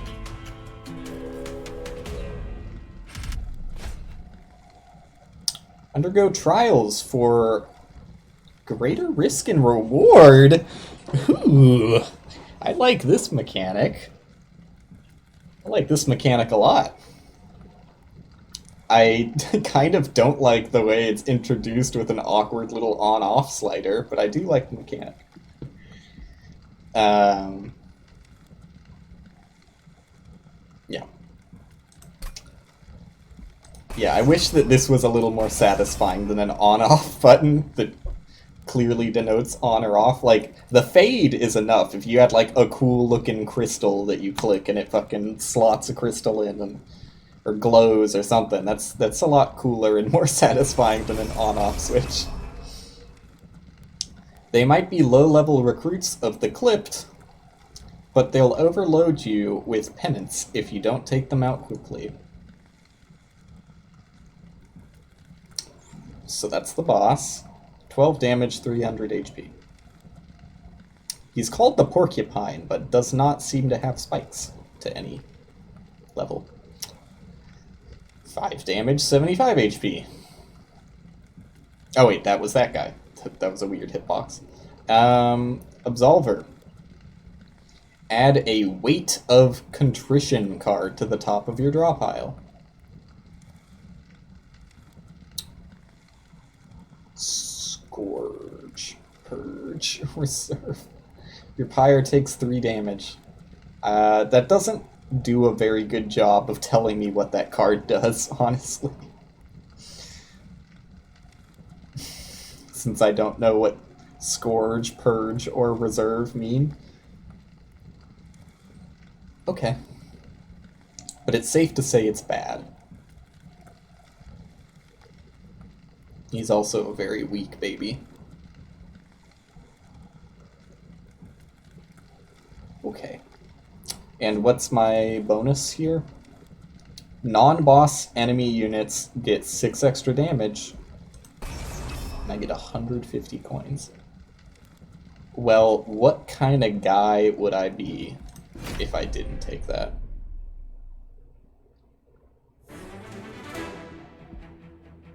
Simple machines.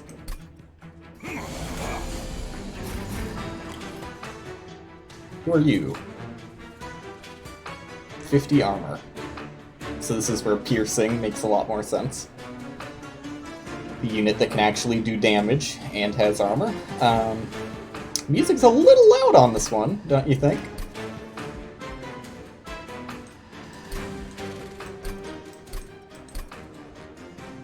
It's the loudest track so far.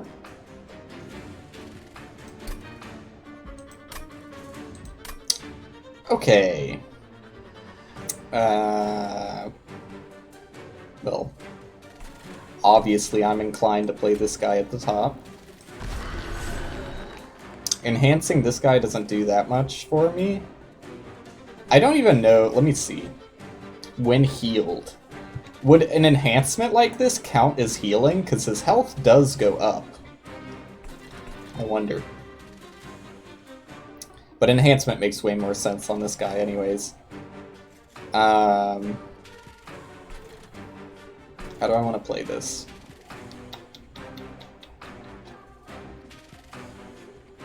Probably like...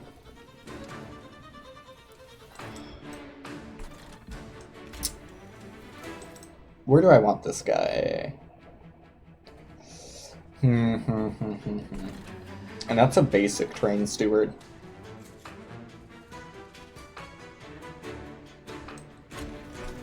I think we're gonna put this guy here. Enhance him. I'm going to assume I'm going to draw some sort of unit next turn, but that is definitely not guaranteed. I really should try and protect this guy more. Because they could kill him. I have to. And I shouldn't have done this. If I was going to do this, I should have put it on this floor to try and kill this guy faster. So that he doesn't put more weights of contrition in my deck. But whatever. We all knew I was going to heal this guy. Okay, I need to look at that card. Obviously, I'm going to draw it. Is that Weight of Contrition? Collector.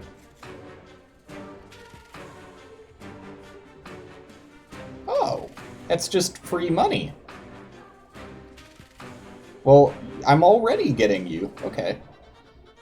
So extinguish, gain 75 gold. That's cool. Just free money, since I happen to have a unit placed there already. Weight of contrition. Purge, reserve. Why is there a period before reserve? Or is that just decorative on the card back? I think it's just the card. Your pyre takes 3 damage. Triggers if this card remains in hand. Once played, this card is removed from your deck. So it's just going to take an energy from me. Which is fine, because I literally can play my full hand anyways. So this is the guy I want in front of this guy. But that's not going to happen. So they're going to kill this guy. This guy's going to take no damage. And deal 27 damage to this guy. I can rage him to make him kill him. Not kill him. Put him down to 45. And what do these guys do? They're just simple damage boys that do a lot of damage. This is kind of rough. I'm glad this guy is dying, but this got rough fast.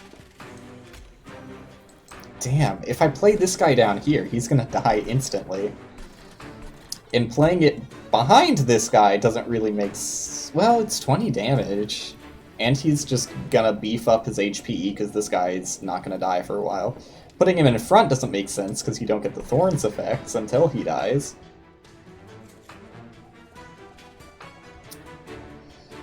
Like, I really do want this guy where this guy is, but I can't wait for my whole deck to be reshuffled for that to happen. I'm gonna rage this guy, and I'm gonna put this guy back here, and I'm gonna heal.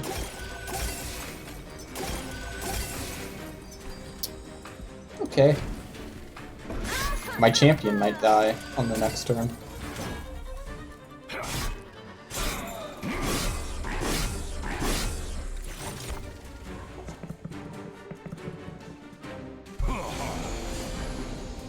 Whew.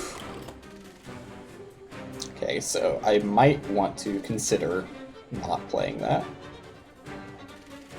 That animation is maybe a little too flashy. It's a little too distracting. I wish that was a little more muted. So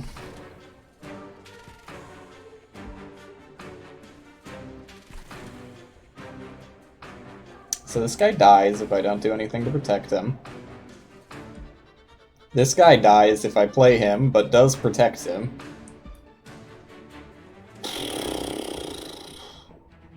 I could also sacrifice this guy to give him rage, and torch the guy in the back. It's kind of how I feel right now. Torch him. Well, I mean, yeah, you get the benefit of the rage, and this guy leaves immediately.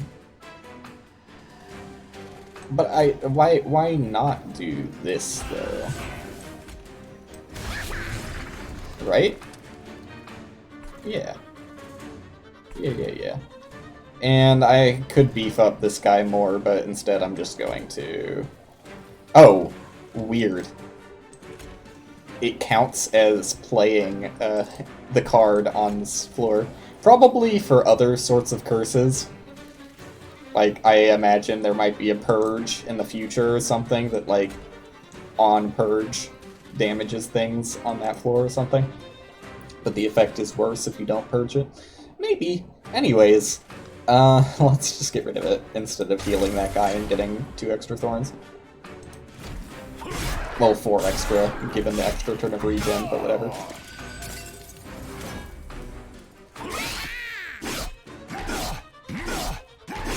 This guy's beefy. Not health-wise, but damage-wise, which is typically not how you refer to things as beefy. Okay, so interesting options here. Just a healthy boy. I definitely want to torch this guy. While I have the chance. Do I want to torch this guy? I mean, do I want to torch that guy? Let me see. So, how's the damage working? Oh, that's weird that it... Well, it makes sense that it shows you his base damage, too. Oh,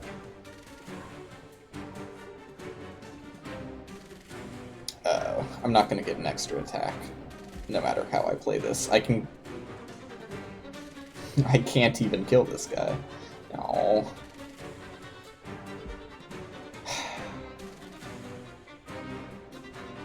So it's really whether I want to have an extra energy on next turn.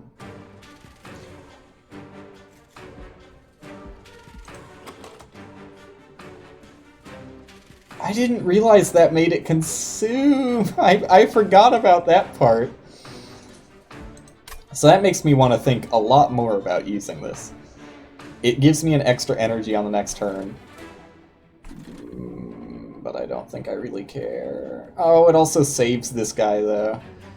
I wasn't thinking about the fact that he's actually doing 7 damage. Okay. Okay. And I know he would benefit from the regen, but it still just makes much more sense to use it on this guy.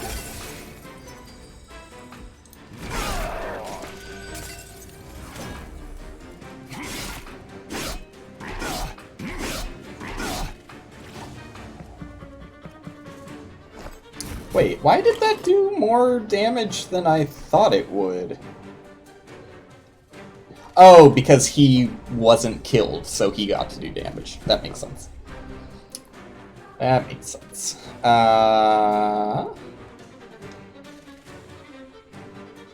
So this guy's gonna die as it currently stands.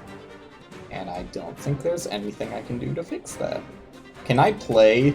No, it doesn't let you play expecting him to die. I thought it might, like, you know, just swap him in after he dies. No. No, it doesn't. Yeah, so I'm definitely gonna do that. Oh. Okay, I didn't drag it up high enough. Why didn't I draw a unit? I have no units. I'm stupid. I am an idiot. God damn it. Well, I learned at the same time. Now here's where I have to decide if that's a complaint or not, because while I am stupid for it, and should have probably assumed that it was only from the draw pile, I also wish it's... Well, they're trying to be as light with wording as they can so they can fit it, I understand, but like... I don't know. The fact that it doesn't say draw from draw pile, the fact that it just says draw a unit... Oh, well I have nothing in my discard, so it probably does work the way I'm thinking of it, but... Well, maybe it works the way I'm thinking of it. But there was literally no unit I could have drawn, so that was stupid in many ways. Good job, Will. Well done. I think I am just going to restore, play this guy. What's my next turn look like? Not great. Is either one of these more worth torching? I'm glad you can torch your own guys. This guy, but I literally think it doesn't matter at all. Definitely does not matter.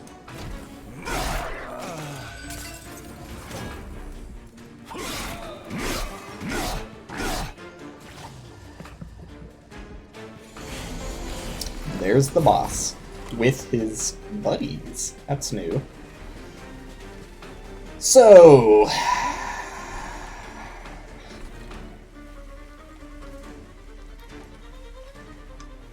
here's the hard part, where I am now met with the fact that this unit is literally entirely useless.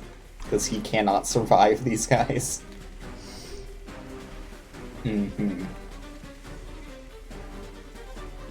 This guy survives to attack once, but it doesn't make sense to enhance him. If anything, this guy makes sense to enhance. Although, does this increase his thorns? Let's just do some science. It doesn't. I feel like it should. That annoys me now. Oh well.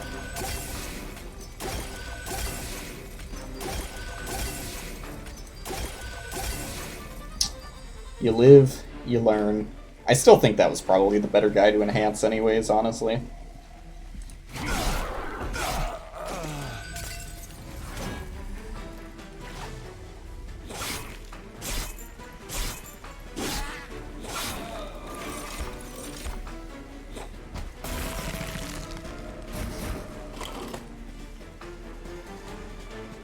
Do I take the 3 damage? I probably just take 3 damage and play all of my restores. Because 3 damage is not significant at all.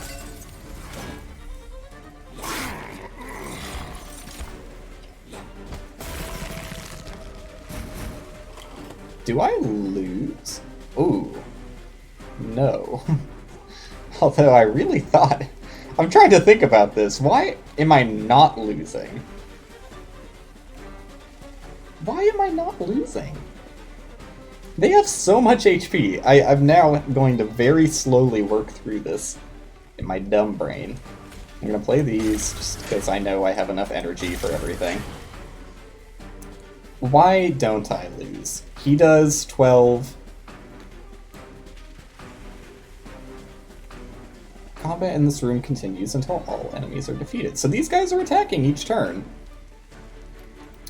So, 12. You know what, I'm bringing out the calculator. 26 damage per attack wave. Oh, but they are going to be killed after the first attack wave. So it's 26 damage on the first turn. Then every turn after that, it's only 12 damage. Things are starting to make a lot more sense. Still. Does that add up? Wait a second. Oh, because he's also getting regen at the end of every combat turn, I think.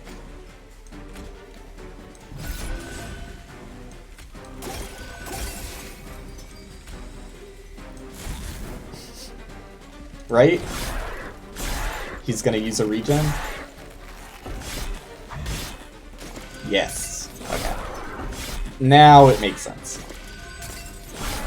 He's effectively taking very little damage after the first turn. Cool! Only took 3 damage to the pyre. Probably could have taken 0 damage, but it's not that big of a deal. 3 damage taken, minus 6% my score! Oh. The humanity of it all. My hubris. Plus 50% for the trial, though. And my big 150 bonus.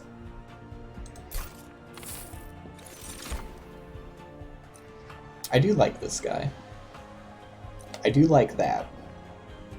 Although, if I would use it, I would want it to be damage buffed. Which is not going to happen. Ascend a unit.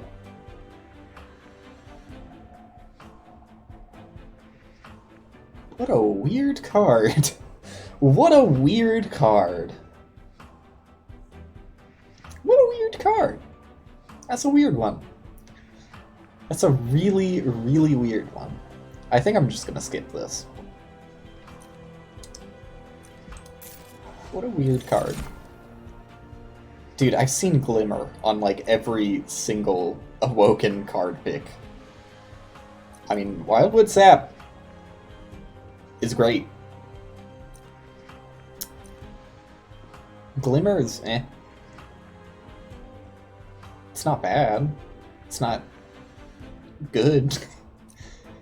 Restore 10 health to a friendly unit.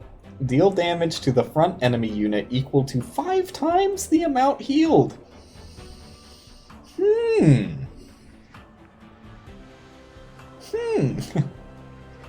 That's pretty good. I really do think I'm just going to take the extra sap, though, because this deck is, like, heavily dependent on the rise and fall of my Thorned Hollow.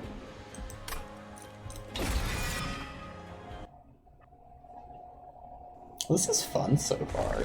I am enjoying this game much more than I thought I would, which is really my own stupidity. Whenever I see a card game that people are enjoying that's not PvP, I should just give it a shot. Because, I mean, I've got much different opinions on PvP CCGs. Much different. But we don't need to get into that. I do just want to upgrade my units, I think. I wish I could... Maybe I'm not going to upgrade my units. I'm trying to think of what units I would want upgraded. Obviously, I've got, like, literally, I've still got a completely unupgraded Train Steward, and these guys could use the upgrades. This guy is beefed up. I mean, this guy could really get beefier, you know, given the option. This guy, I'm likely to never beef up, just because I like playing him and having him die. Whereas, if I upgraded my magic, you know, there's a chance I could remove Consume from Wildwood Sap. It would be more expensive, I think, if I'm remembering that upgrade from the last magic shop. Can I check that? Is it? No, it doesn't let you see shops you've previously visited, which I don't know who would want to do that other than me, but this is more of a difficult decision than I thought it would be.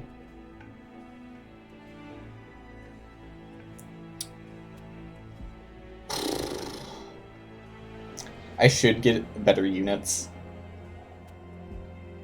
What spells, though? I should get better units. Just, yeah, give me the 3 HP heal, give me the money, and let's see what we can buy. Upgrade a unit with Quick so they attack first. I like that a lot. Upgrade a unit with Rage 7. It's okay. And a Beefster. Just beef a boy up. So who would I make Quick? I mean, it's not bad to make that guy quick. It makes no sense to make that guy quick. That makes no sense. Obviously, it's full anyways, and that shows me that I cannot remove upgrades once they're placed. I'm not really feeling that one. I don't know. Maybe I am feeling that one. Maybe I am. That's not bad on that guy. I just don't think it affects the outcome that often.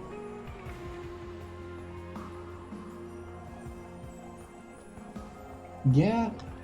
I don't know if I'm feeling Quick. I do like it in concept. I just don't know if I'm feeling it for my boys. I'm gonna reroll. Oh, you only get one reroll, so hopefully it's good. Endless! When this unit dies, return it to the top of the draw pile. That's really cool. That's really cool. So I could keep using my imp to serve the purpose I've been using it as. That makes a lot of sense, actually. In fact, that seems pretty good. Just a 1 energy AoE rage. Don't see any problem with that. Upgrade a unit with rage. Who would I do that to?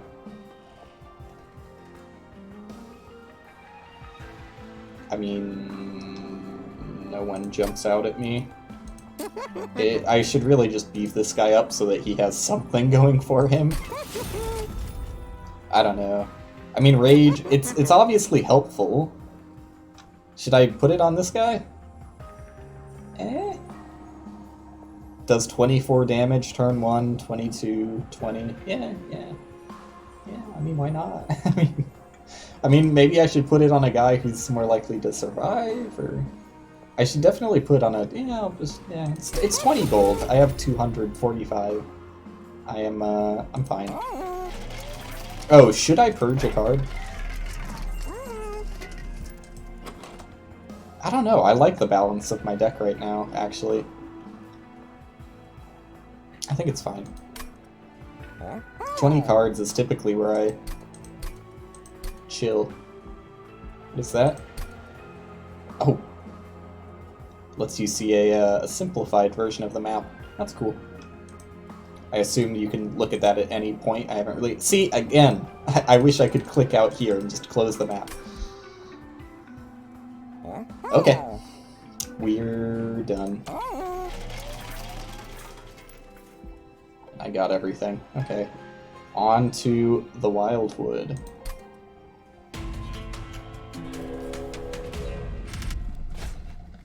Sneaky Clipped have infiltrated your train. Use spells and higher floors to take them out. Why higher floors? I'll look at that in a second. So the boss is the Self-Made Harpy. Attacks, I assume, just twice. Oh, multi-strike 4. Okay. Okay.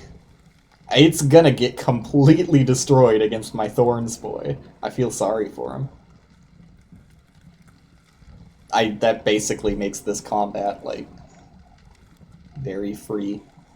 Silent Marksman, Stealth 1, not a target in combat. Interesting. So you can't attack him. Well, you could spell him, I assume. But you can't attack him turn 1. Harvest. Triggers when a unit on this floor dies, whether it's friendly or not, it would seem. 10 armor is not that big of a deal, but I guess it could affect combat slightly. It only does 5 damage, that's not that scary. Enemy units enter with spell shield to absorb the next damage spell. So that makes this guy more annoying, obviously. It's basically saying I'm not going to be able to torch enemies. And if there's more annoying enemies than these two, but it seems to be that they show, like, the most interesting enemies in this little lineup list whenever there are interesting enemies to be shown.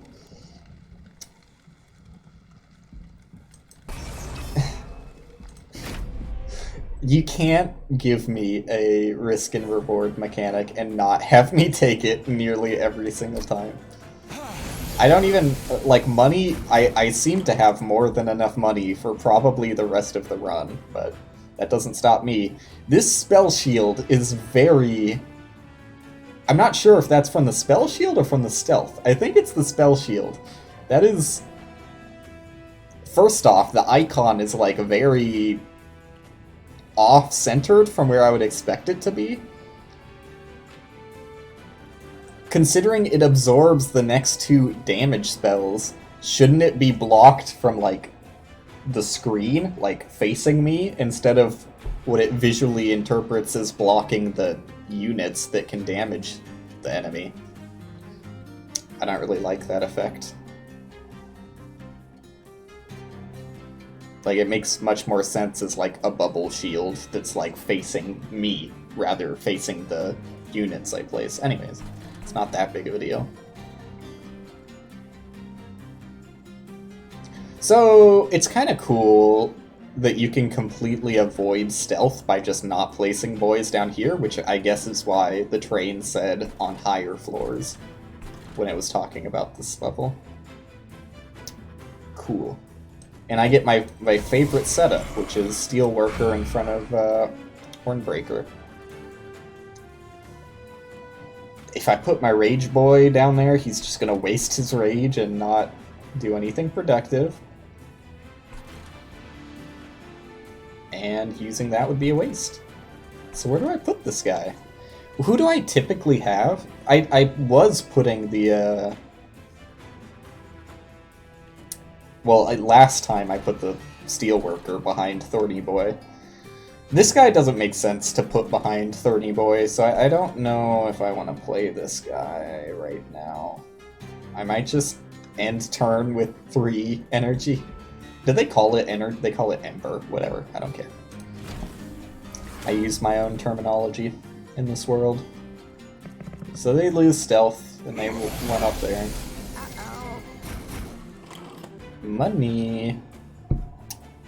Money opportunity, which is cool because I was going to place that guy regardless.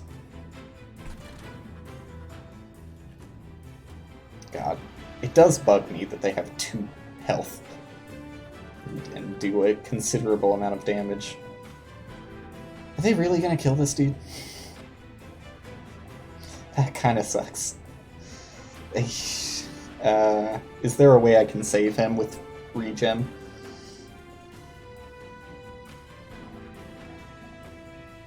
No. He's dead. It's a bummer. That's a bummer. They were definitely expecting you to be able to take some of these guys out with spells, but I prevented that from happening, because I am an idiot, as we all know. Train Steward. Do I place you down here? Yeah! Yeah. This guy does 0 damage? What the fuck? Wait, no. No. Why does he do 0 damage? I thought when I was reading this... Maybe I'm thinking of a different guy. I was thinking of this guy, I guess, yeah. Okay. Well, there's no reason not to put this guy here. I don't think. If more of these stealthy boys come up, he's probably just going to be instant killed, but whatever. And restore, and restore.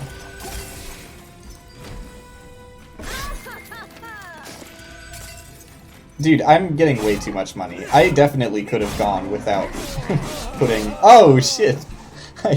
I forgot he has triple strike now. That's the first time I've really paid attention to, him, like, wiping out multiple enemies like that. Ugh. This guy... Dude, this is not going well. I'm slightly afraid.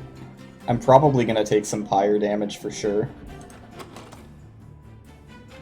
I really don't want to enhance this guy. Although... Would it be permanent? If I enhanced this guy, would he permanently get the additional 20 damage and life?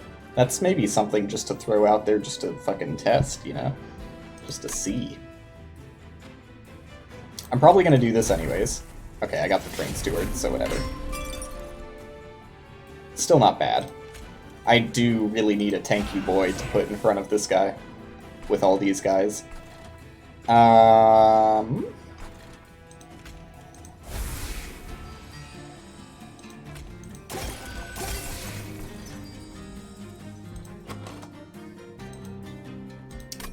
There's no reason for me to use this, but if there's anybody to use it on, it probably makes sense to use it on this guy.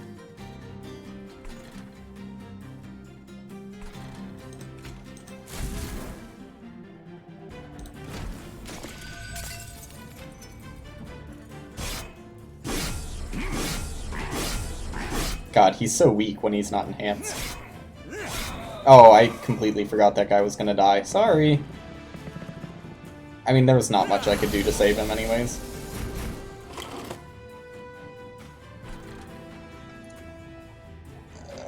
So I can negate 7 damage by playing this guy and buff them. So, obviously, that seems pretty cool, yeah? Yeah. Does it make sense to use this? Probably not. Can you use this on... You can. For no good reason. So this is tough. definitely taking fire damage, as you can tell. There's not too much I can do about that. I think I just have to tank it. I don't know, he's doing an absurd amount of damage right now anyways. I don't think I need to double down on Rage Serum yet. I think I can save it.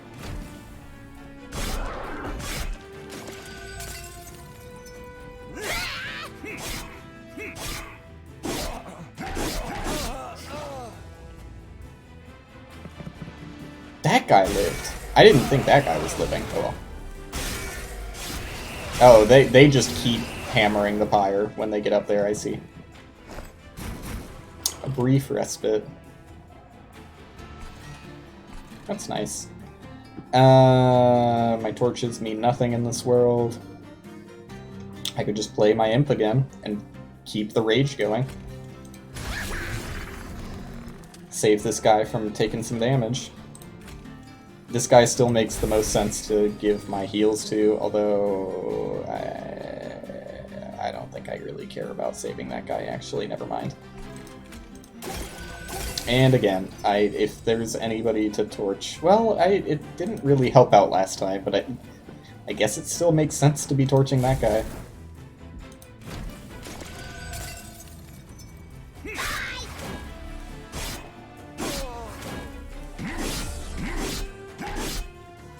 Okay, he's should be dead on the next turn. Final wave. I am getting to do this like every single turn. That's pretty sick. Although he's not gonna die on this turn, so I won't be able to do it next turn. Oh.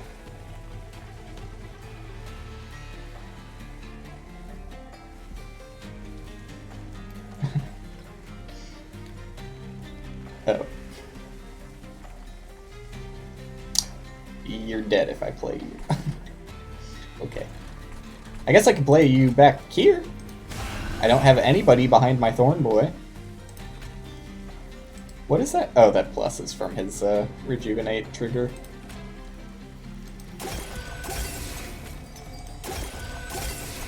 Okay. I think I'm fine after that initial 15 damage I took.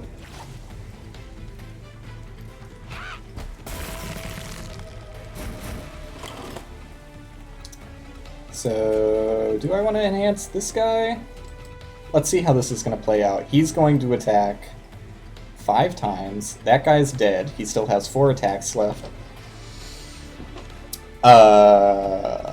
Which is going to do 16 damage to you. How's the train trip going? Uno seems simpler. It's a little different than Uno, I would say. It's been going well so far. I like the mechanics more than I thought I would. And that's about that, really. I'm not sure if it's going to come back on stream. I have been having a decently fun time streaming it, though, so maybe it will. Hopefully my runs speed up, though, because, like, 2 hours and 13 minutes on the starting run of the game is a bit long. I'm definitely overthinking a lot of things, but I'm also, like, slowing down a lot because I'm not really sure on the mechanics. But anyways, he's taking 16 damage, which leaves him with 13 HP. So he is going to get killed by these guys. I could stop that if I restore him. So he gets to attack once, which is a free 37 damage to this guy. Alternatively... Well, no, that's about where that line of reasoning ends. I do still think it makes sense to rage this guy, right? Yeah. That's like the most damage I would be getting out of rage, probably? Let's see, so that's an additional 18 damage. One time? So I think maybe 2 times. No, 1 time, for sure. So that's an additional 18 damage, or if I put it on this guy back here, he would have to live for more than 3 turns. Well, also the rage goes down. I think this is probably the best place to use this, without thinking too hard on the matter. This is probably the best place to use this, though. Or maybe even this. Yeah, why wouldn't I put it on this guy? For the chance of him getting an additional Thorns hit. And also still doing the damage just as much as this guy is doing the damage. So yeah, that makes more sense. And I do think it makes sense to get a free 37 damage increase on this guy. And... did I say 37? Yeah, it will be 37. And... that's it. Just restore this guy to get more thorns.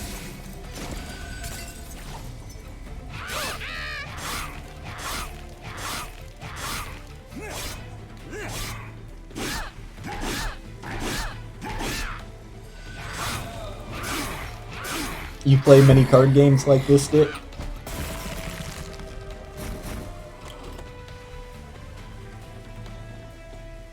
They're pretty fun. I mean, I really only play Spire before this. Obviously, I've tried other CCGs, but, like, they're expensive. Like, I don't really recommend getting into that hobby. Because it's expensive. More than most hobbies. And also, I just stopped having fun very quickly with other CCGs, but maybe I'm the crazy one. I don't think there's anything I can do other than just restore this guy. Like, using these torches do absolutely nothing, so that's that.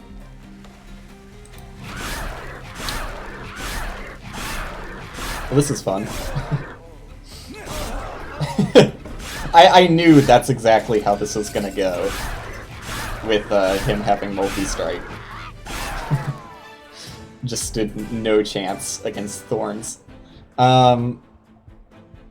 15 damage was taken, minus 30%. My score...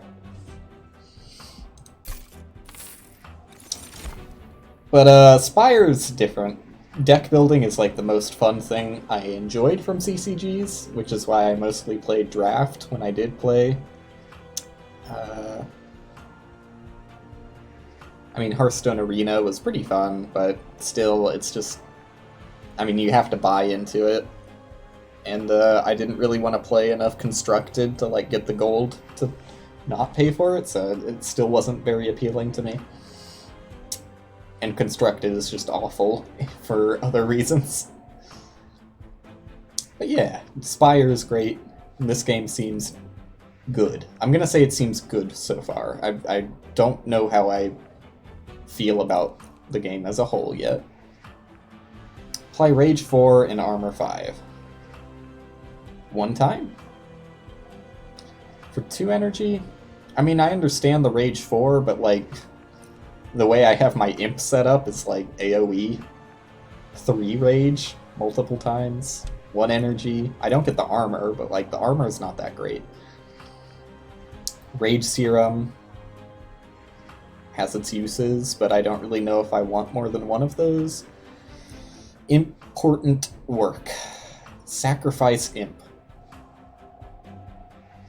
Gain 2, draw 1.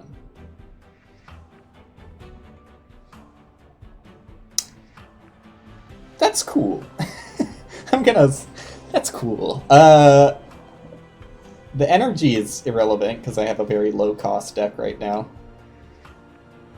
But I mainly like this for the ability to kill my imp when there's no one attacking him, and potentially kill him, and if I'm really lucky and have like 0 cards in my draw pile, draw him immediately and then play him again for additional rage. But yeah, that works out for me.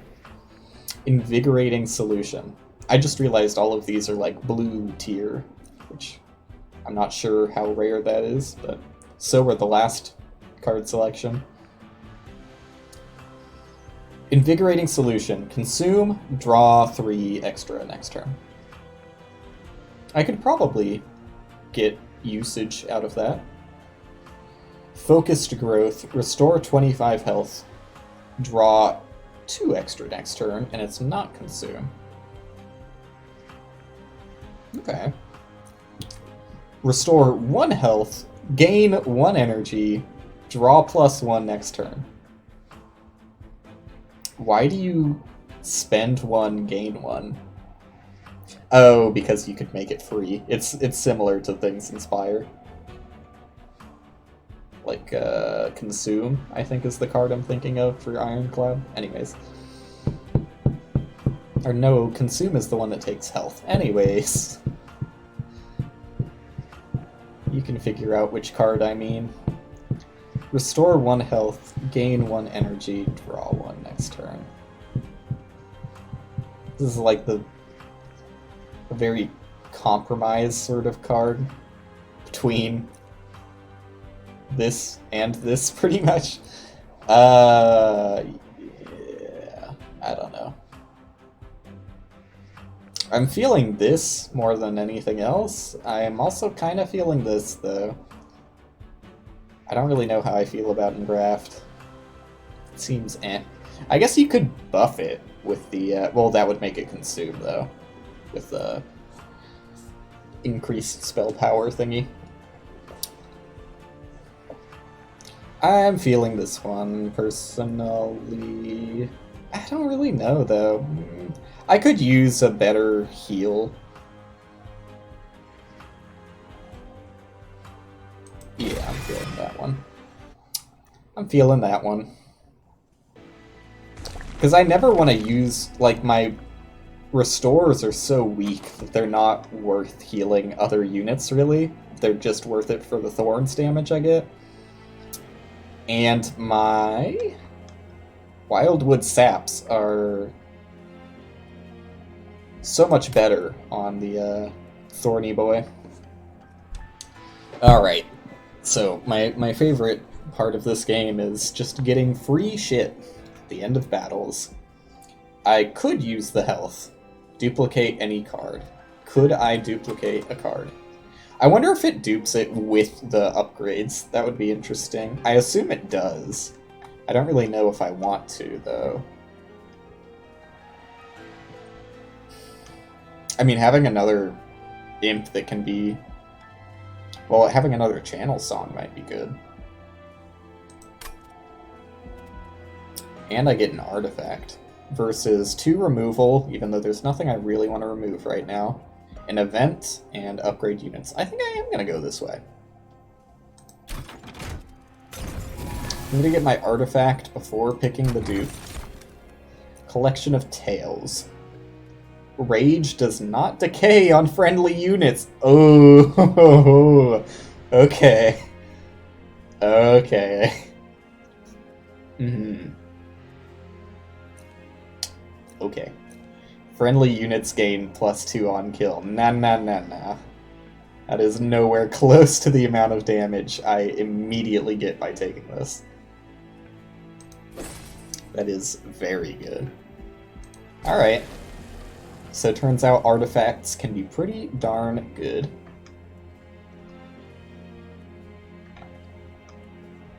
I feel like it just makes more sense to get an additional channel song. So I'm going to. And I fight Fell.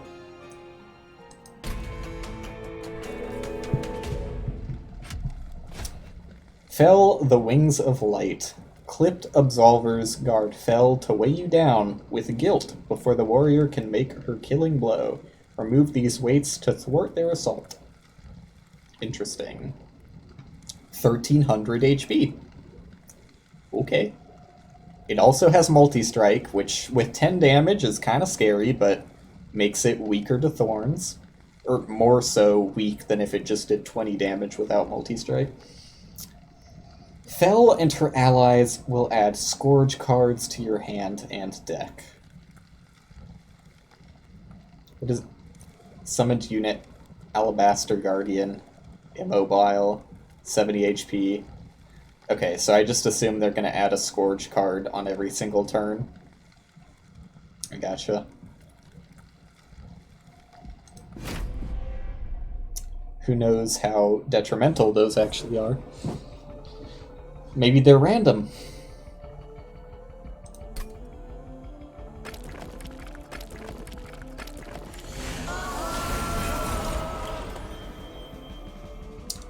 What? Purge. Oh, 2 cost! Ooh, that's kind of bad. That's kind of bad.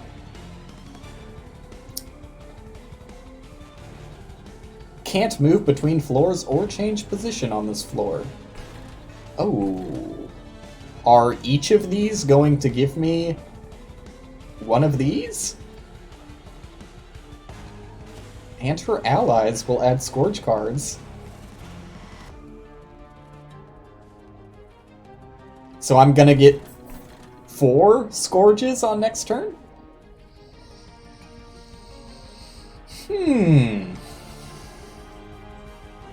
Okay. Well, I have to play this guy. I would be remiss if I did not play... Wait, this is a guy who adds a Scourge. Okay, so these guys don't add Scourges. They're just shields. Okay. It makes sense that this guy is adding the Scourge. I've seen him before. So I should only get 2 Scourges. But this one does suck. I'm just gonna put this guy here. He seems to do good on the 2nd floor. Gives me enough time to cast spells on the 1st floor if I need to or something.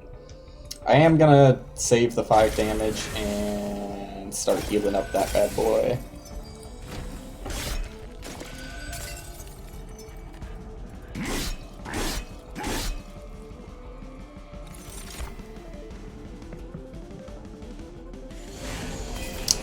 They keep coming. So this is not a very scary floor damage-wise so far, but the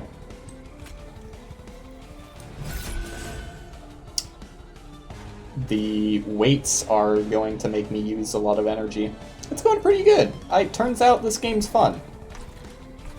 Turns out this game is pretty cool. I looked down on it for the exact same reasons I looked down on Spire when Spire was, like, first introduced to me.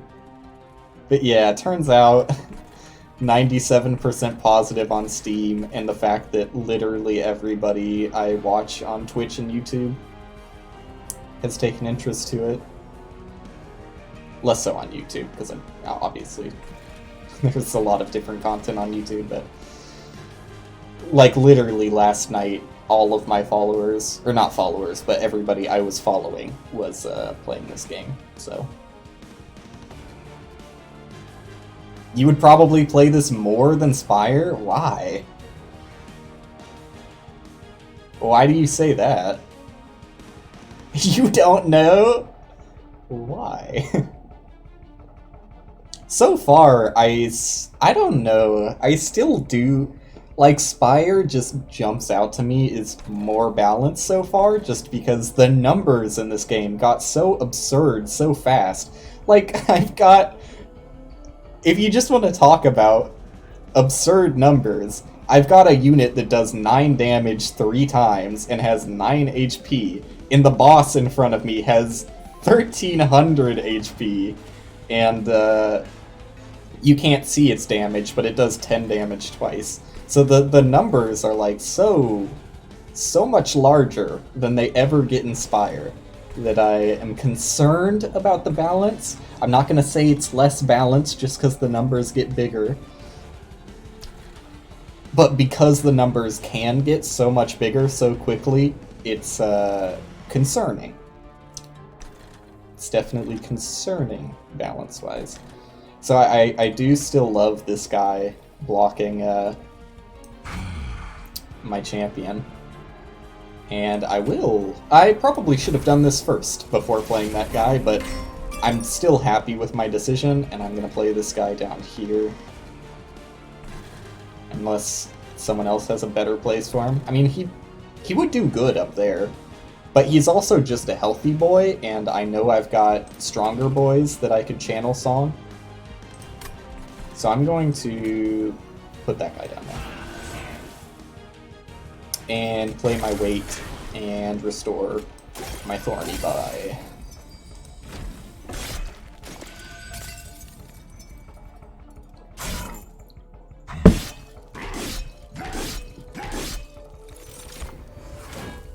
The weights are not weighing me down super bad right now. But I imagine this next turn is going to be pretty bad. Yeah, that's all of my energy. Yeah, okay. I saw that one coming. There's just so many, like, tanky boys that are protecting the weight guys, but, like, that's not very scary to me.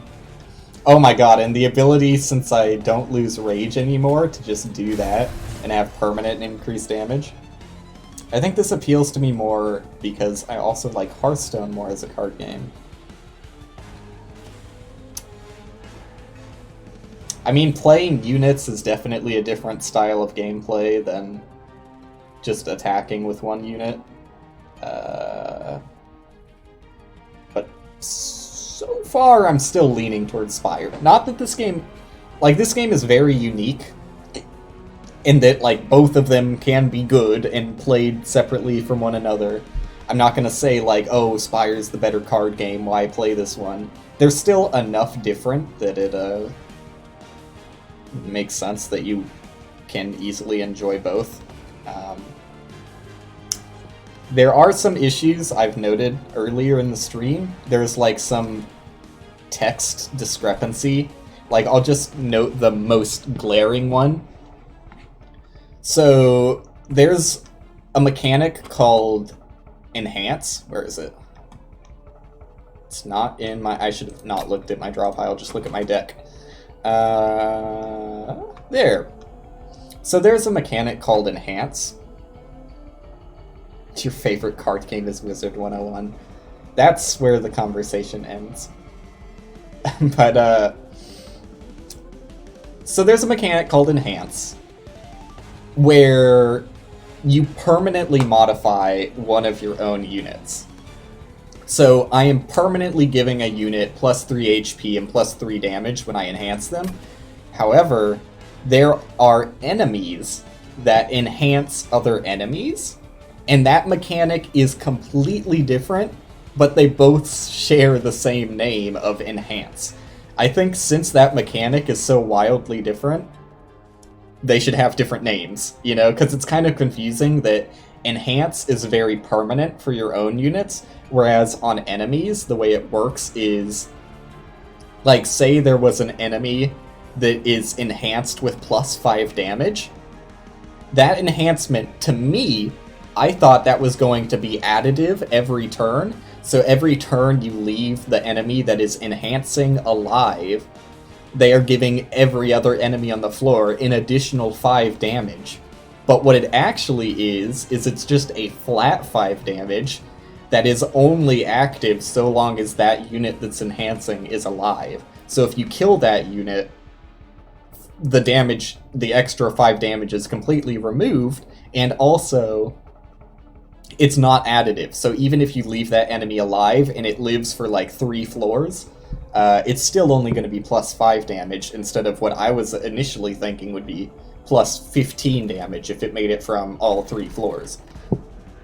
So that's like the biggest glaring thing I think really should be reworded.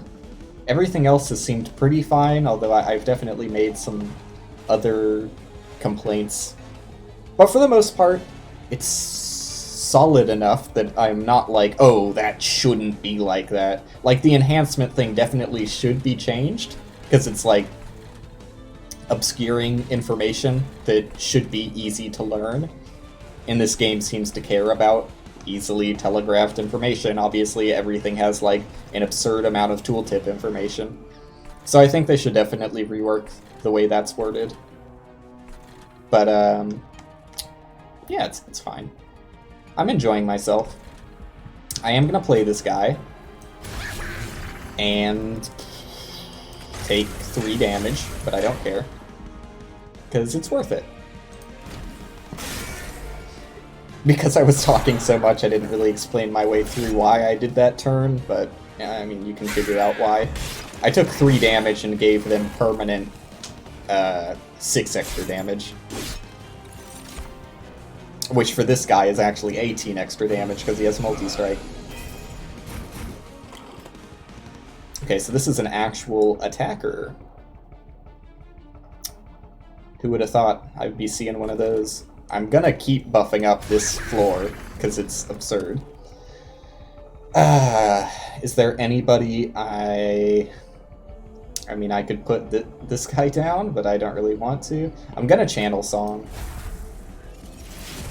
And it's just as powerful as the other one. Oh, but he has Rage, which is permanent damage, so never mind, it's better. That makes more sense up there. I'm gonna save myself the 3 damage. Just because I care about score. Even though the damage doesn't actually matter that much. And it... well, I don't even know. It's not really that worth it to play that card right now. I could heal that guy up more, but he's gonna be healed plenty. Have I drawn either of my... I have not drawn either of my saps. So that's likely to come up next turn. And put this guy in the back since he's less hardy. End turn.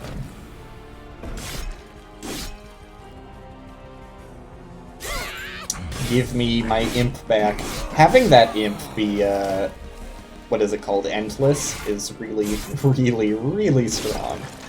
Really strong.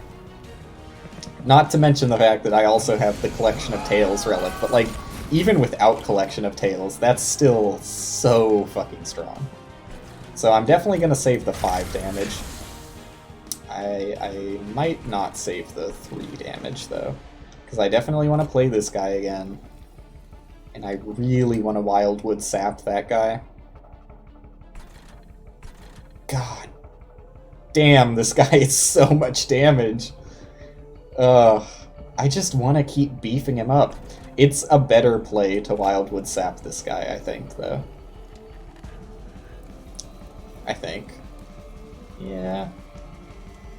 I mean, there's diminishing returns the more I beef up this guy. Percentage-wise. Obviously, it's still the same added damage. But that's not how diminishing returns works.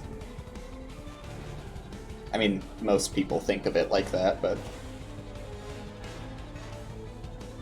do I want to use this also? I have the option that I haven't even considered, really.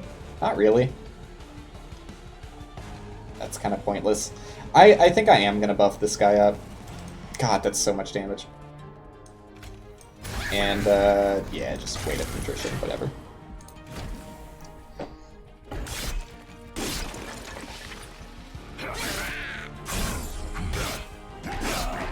So absurd.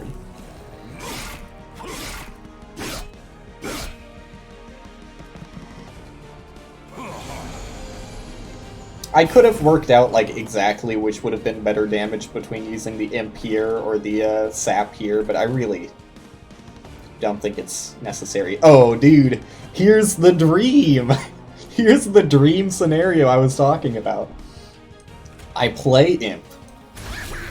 And because I have an empty draw pile, I have a chance of immediately redrawing the Imp when I sack him.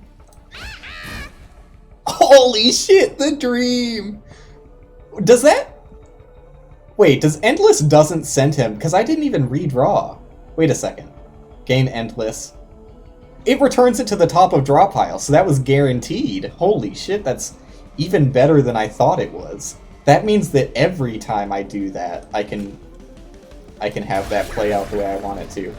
I was excited because I got a 1 in 11 chance, but turns out it was actually 100%.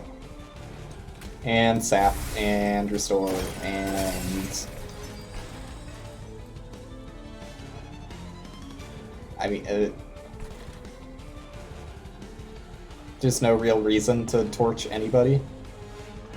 Can I torch the boss? Oh, look at that. You can torch the boss.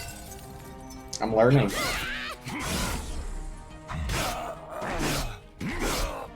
Oh, and I get a free hit from that guy. You moved to the wrong place. Fell. Okay.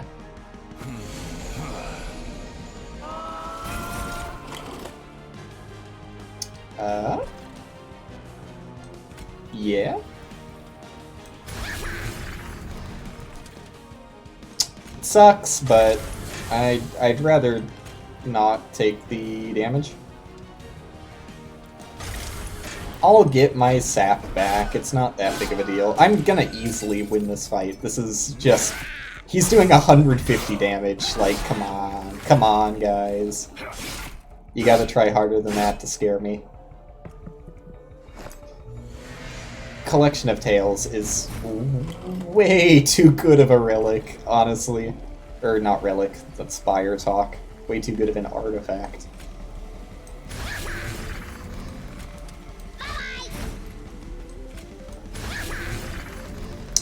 Like, come on. Like, am I the only one looking at this going... I don't know how I feel about the balance in this game. It feels like on this run, obviously it's heavily weighted in my favor. But I don't know if that's because I got really lucky. And if, like, maybe on the next run I do of this game, I'm gonna fucking hate it, and the bosses are just going to outscale me way too fast. But currently, I'm kind of like... I'm loving it. Spire just draws such a good line. Hell's Finest, probably for having a unit that does 60 damage. Good sound effects. I'm waiting for them to stop screaming so I can make my point. Spire draws such an amazing, like... Such an amazing line between being just on the edge of brutally unfair. Like, I play Ascension 15 mostly because I think Ascension 15 is the most balanced and fun Ascension level. It's not that much worse if you go up to 16 or... I can't remember what 17 does. The worst ones are, well, obviously 20. 20 is just absurdly difficult in a way that I don't particularly find fun, but I know a lot of other people do. There are some, like, really, really great Spire players that blow me away with Ascension 20 heart streaks, but that aside, I don't really have fun playing A20. But man, A15, and I used to be fucking horrible at the game and just be, like, failing at A0, you know? But it's, Spire's just got that balance perfectly right. It's a very, very good game. And I'm not sure how I feel about this game. Like, there's only so much you can determine from your first run, right? Like, it would be unfair of me to make any sort of balance calls when this is my first run. So, what's the best way of doing this? 2 extra draw? I could get an enhancement. Well, I'm guaranteed the enhancement. I could... No, I can't even play my imp on the top floor because I don't have enough capacity. I could get sap. More likely to get sap, I guess. This is, like, the other biggest thing that bothers me about this game, is not being able to click, like, out of the scope. I mean, I assume it's because they have the ability to drag from anywhere on the screen, but I would rather... I don't really care about being able to drag. What I really care about... I mean, you can still drag on the cards just fine. Just make this outside area that's, like, just grayed off. Let me click here. Like, you can see my mouse. I'm clicking. Let me click here and close the menu instead of having to click the X button. Okay. I've talked myself into it.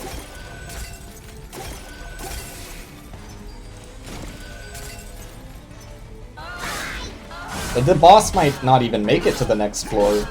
Now that I'm looking at how much health I have. No, it definitely is going to.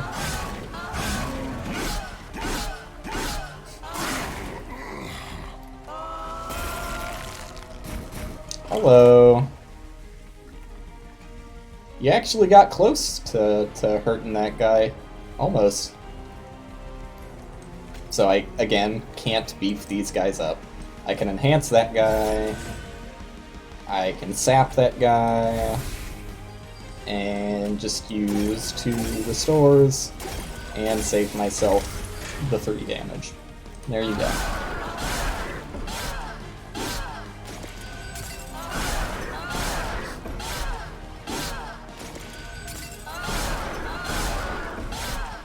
I can speed this up, yeah.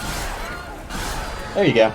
Angel Hunter, Victory, Rare Pack, and Major Enhancements. Restore friendly units to full health, already seen that one. Ooh, I'm not offered. Was I...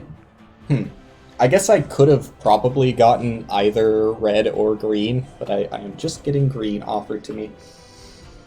Consume. Apply quick. Permanently?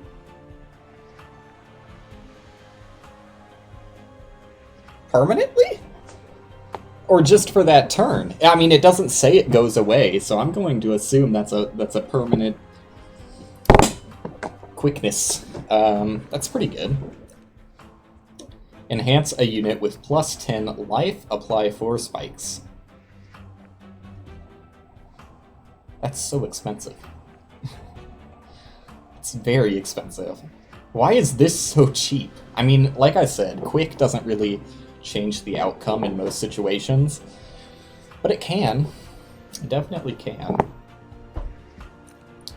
Restore friendly units to full health. Quick. I like quick. I'm gonna go with quick. Major enhancement. Okay, so same offer as last time, which is what I figured. No longer is energy remotely an issue, really. I mean, it was on this battle, but this battle is literally designed about making energy an issue, and it really wasn't that bad, so... I think I might take this, just because I am given the option of putting my imp on the top floor now. I could also put 3 2-cost units on a floor if I wanted to. Yeah. I mean, draw is also good, though. That's a tough one. How likely am I going to benefit from the capacity? Not super likely, honestly. Maybe I will just take the draw. Yeah. I feel like that was right. Okay, where am I going? I get to upgrade my champion again, but I also have the option of 20 HP, which is only 3 HP. Magic, money. I will no longer need any more money for the rest of the run.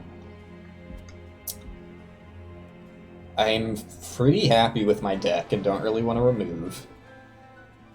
Especially with the added draw I just got. Trinkets, though. But I really think, honestly, I am going to go for this magic. I mean, that last trinket I got was absurdly strong. But how likely is it that I'm going to get another absurdly strong trinket? I have no idea, but I'm going to go for the path that lets me spend my money. So now I know this does not get more expensive, but is only one-time use. Okay. Upgrade a spell to remove, consume, and cost 1. What would I use that on? Cost plus 1, I should say. So... Having a repeatedly usable Wildwood Sap is nice. I don't really want to apply quick to any more than like 1 unit, maybe. That's interesting. But also not that good. This is actually Very good. Yeah. Yeah. Being able to repeatedly add permanent damage. Yes, please.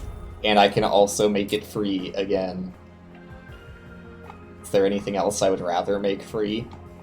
Not really. I mean, that would be nice at 1. But goddamn. That's strong. Upgrade a spell with plus 20 magic power and consume. Yeah. Yeah. I mean, having another consumable heal makes sense. That does not make sense. But also, I'm fine without that. Let me see what you got. I've got so much money. Permafrost. This card will... Wait. Gain Frozen when drawn. This card will not be discarded at the end of turn.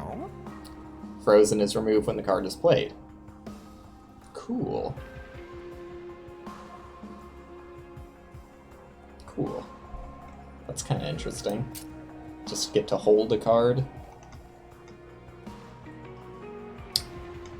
I don't really know that many cards I would want to hold, though. Not that many spells, at least. Yeah, it's not really focused for this one. I mean, obviously that makes sense.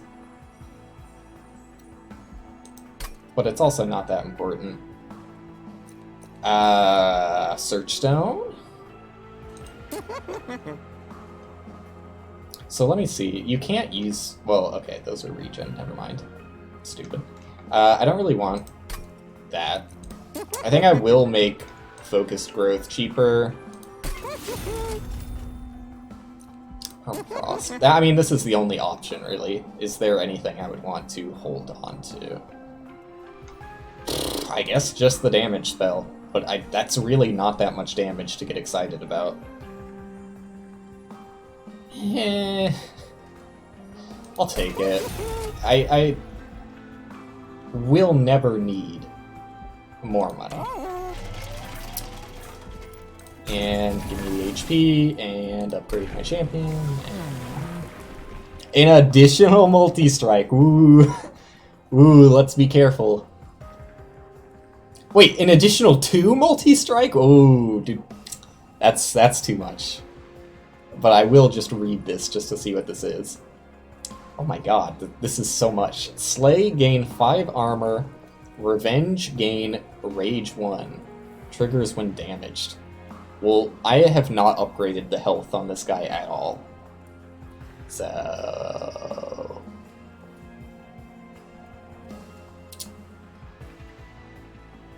yeah. God, that's absurd. And this is my final battle before the final battle. Final battle's eve. The Penitent. These purifiers will burden you with the weight of your sins until your penance has been paid full. Revenge, gain 1 damage. That's kind of bad for multi-strike, but not that big of a deal. He doesn't have that much HP. Okay. Look at that small guy in the back. Who are you? Purifier, probably? Resolve. Triggers after combat. Add a self-mutilation card to the top of your draw pile. So, cost 1 to get rid of it. Pyre takes 5 damage. Okay, so it's just a cheaper version of what that boss was doing. Armor 100. 15 HP. No damage. Okay. Enemy units enter with Spell Shield. Do I want to do it again? I get 400 coins! Well, at this point, I feel like I have to, just because I've done it every other time. It's kind of like I gotta prove a point. So let's do it. Let's do it. I think the run is strong enough that it can handle it. Okay. Decent setup right off the get-go. Place my boy up there. Place this boy up there. And yeah, this guy will even survive if I place him here, so that's not that bad. It's not great. And since I would be wasting the energy if I didn't spend it, I might as well give him 2 regen to recoup some of his HP here.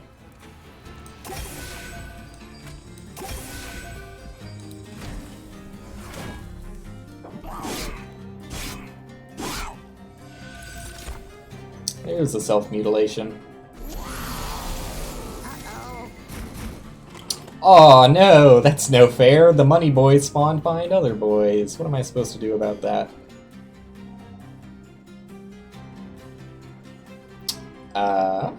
Thorned Hollow, obviously. My favorite boy. Let me see, is one of these... I can't kill that guy, even with both of those torches. Thorned Hollow. Oh, is there... He's gonna die if I don't give him something. Do I really want to use that on him, though? That seems like overkill.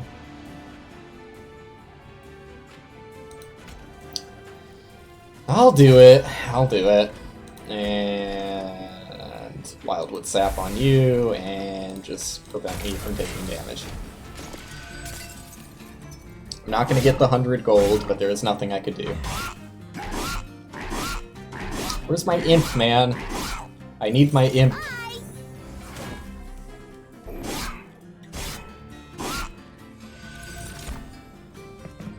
Two self-mutilations. Okay, the self-mutilations are going to start getting out of control. There's my imp. It also saves me 8 damage, which is nice. Why is he healing? Oh, the armor. Yeah, it's not healing, it's just armor. It makes most sense to give the dude capable of dealing most damage the... I'm gonna take higher damage here. It's, there's nothing I can do to stop it. So I just need to think about my path that prevents me from taking the most damage here. I do want to beef this guy up. Is it necessary to give him quick right now? No. It does not change the outcome. So I'm going to hold off on that, but is worth noting that it could save me in the future. So if I was going to torch anybody, it makes sense to torch the guy at the lowest level. And I think I will... I hate not being able to play any restores, though.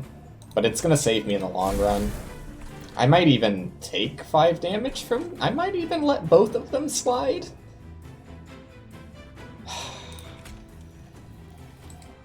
I can't.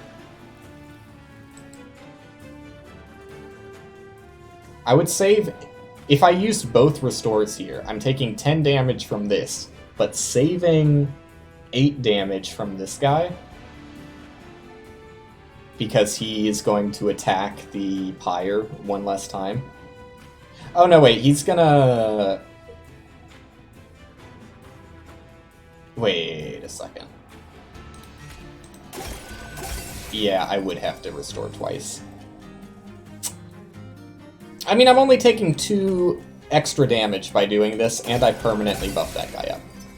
If that makes sense. Just to explain it a little bit more, not playing these makes me take 10 damage, but getting that guy below... Oh, never mind! All of it meant nothing because I got extra pyre attack power. Oopsies! I was thinking my pyre attack power was still 30, and if it was still 30...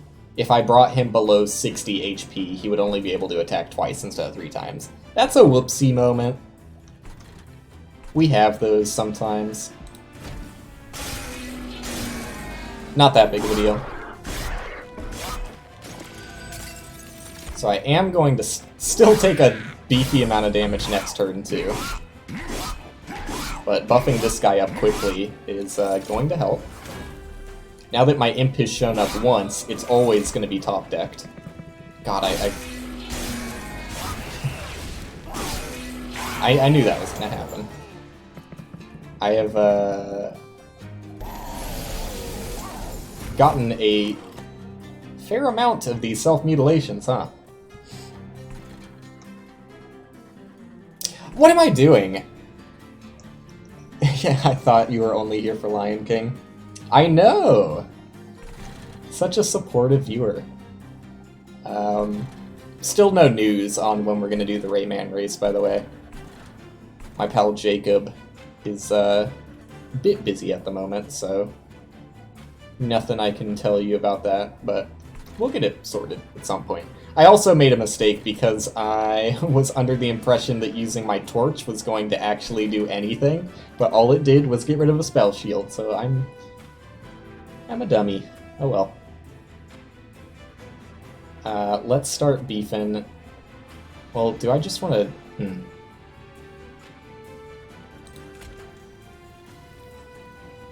No.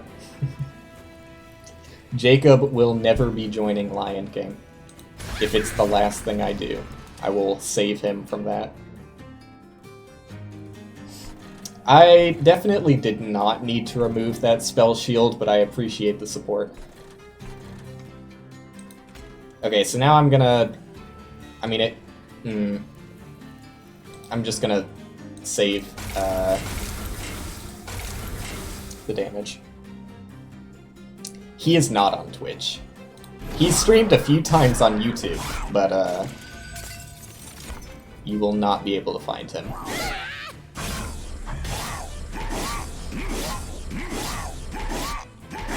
Nice. Actually doing enough damage to the point where after this turn, I'm probably not going to be taking much more damage. Is that the boss? No, okay. God, I was afraid. Wait a second. Wait a second.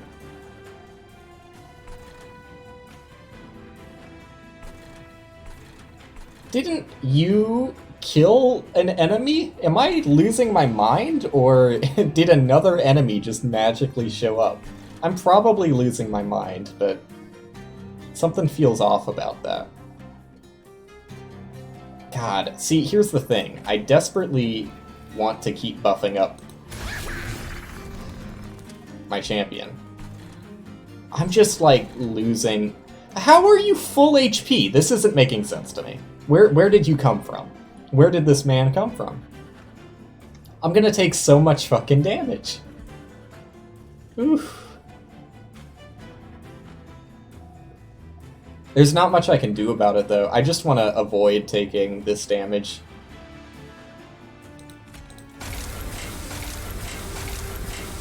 So this definitely has not been the best encounter for me. I really don't know how that happened. Maybe there was 3 units on that level. I wasn't paying too much attention, to be fair.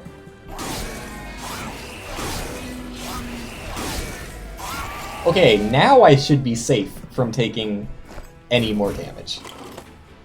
And a brief respite before the boss shows up. I think I make it out of this without any more damage. My Thorned Hollow is like so weak compared to how he normally is, though. I want to channel song before playing the imp, because I definitely don't want to draw into the imp with it. And channel song again.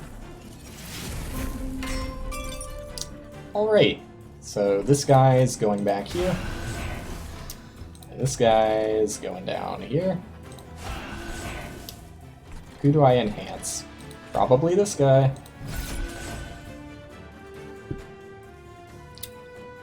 And I get to do my favorite thing, which is double buff these guys. I just drew into Imp so late, like that's the main reason this combat went so bad for me. If I drew into Imp faster, I would have been fine. I definitely need to lower the volume of sound effects. Let's see. How do I want the volume to be? Sound effects? God, why are you ever higher than music? And then I think I can manage to take music up there. That's better. I can hear myself think to some degree. You also give me self-mutilation, huh? Yeah, who would have thought you can't find a guy on YouTube by searching Jacob? That was a tough one.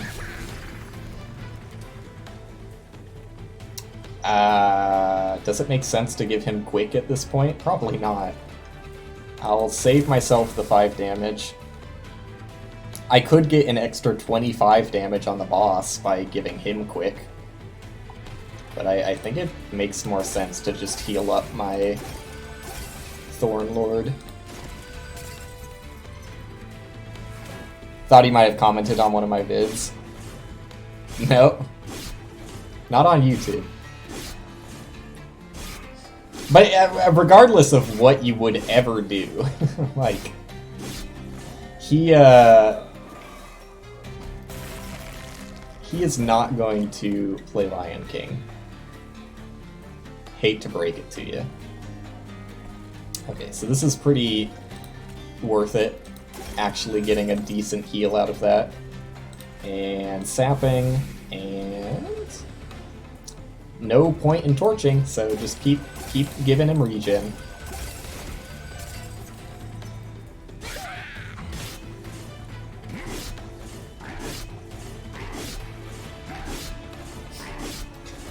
Buffing him up with every single strike, but we are going to get another flurry of damage and just kill him. So it didn't even matter. No, like, my Thorny boy was so worthless here. You won't just ask that, you'd become his best friend over 3 weeks, casually building it up, and then what? He wants to try it out? Mm-hmm. Well, good luck on that one. Good luck. Deal 100 damage to friendly and enemy units. Piercing. I typically have nothing on my bottom floor, or nothing really important, so that's not that bad. Alright, Dick.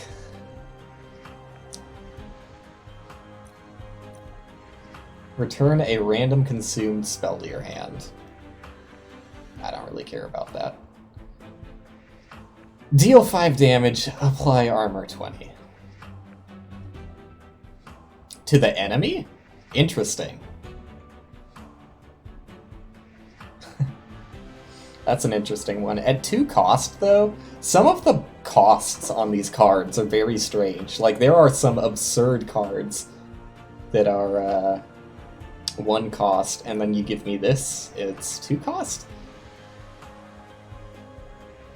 I guess you can use it on your own units, now that I think about it. It makes a little more sense. Yeah, it makes more sense now.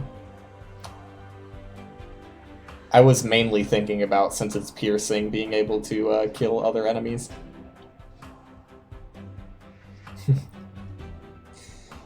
That's literally how I started this stream out, was by saying all of the people I follow on Twitch were playing this game last night, and card games are literally like the most boring thing to watch if you've never played the card game in question. So I'm playing it so I can view Twitch again. That's my excuse. Because yeah, when you don't know what's going on, it's not fun to watch. I think I'm gonna take Inferno, if anything. And do I really want anything? Kind of not. I think I'd skip. My deck has already gotten a little more bloated than I would like it to. They're all good cards. But, I mean, that takes 0 space in the deck, technically. Assuming I use it when I draw it. Yeah. Wait, no, it does take space in the deck. I just read that it said next turn and not this turn. Was that next turn? Am I stupid? Draw 3 next turn. God damn it, it takes up deck space. Yeah. So healing is actually very important now. And I get 2 artifacts, which is much more appealing than this side. You get nothing in this unit? Or this space? Okay. Yeah, have fun over there, guys. Okay, so that's what I was really curious about. It was how expensive artifacts were going to be. Deal 2 damage whenever an enemy unit moves between floors. Yeah. Try and get my knee out of frame. Ignore my horrible posture. Enemies get -1 attack. That's not that meaningful. How do I rotate my head to be centered? I give up. Your pyre starts with armor 15 each battle.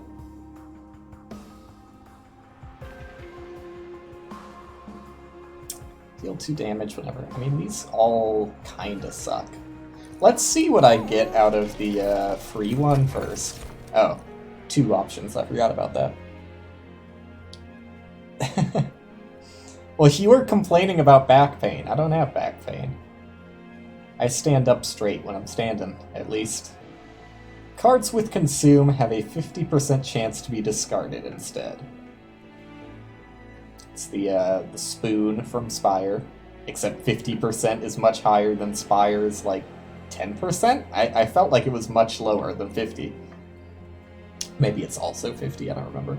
When you play a spell, spells in hand that cost less are reduced to 0 energy for the turn. You play a spell. Spells in hand that cost less are reduced to 0 for the turn. I don't think that has any effect on my deck, because I don't have anything that costs more than 1 now, so that does nothing for me. And that might actually be, like, detrimental to me. I think it kind of will be. I skip those and just take the money, I guess. Ugh. Well, if I'm taking anything, I guess I'm taking that. Those just aren't good enough. 15 extra health could be the difference in winning and losing, so I guess I'll take that. And then give me more. Sting spells get +20 magic power. Why are you telling me about magic power but not Sting? Does that mean nothing to me? I don't have Sting. Okay. Friendly units enter with Rage 3! That's permanent! That's permanent with Collection of Tales. Let's go. And spells gain an extra upgrade slot. Yeah, I'm glad I didn't even read that one, because I don't care that I can't afford it. I'm also going to remove this bomb that I bought, just because I'd rather have the deck space back. And that's the last shop, so money doesn't matter. Might as well use it. Is there anything else I want to remove? Having 2 channel songs is a little silly. Having this many restores is also a little silly. Most of the time I'm not using them. I'm never using my fucking torches, though. Just get rid of a torch.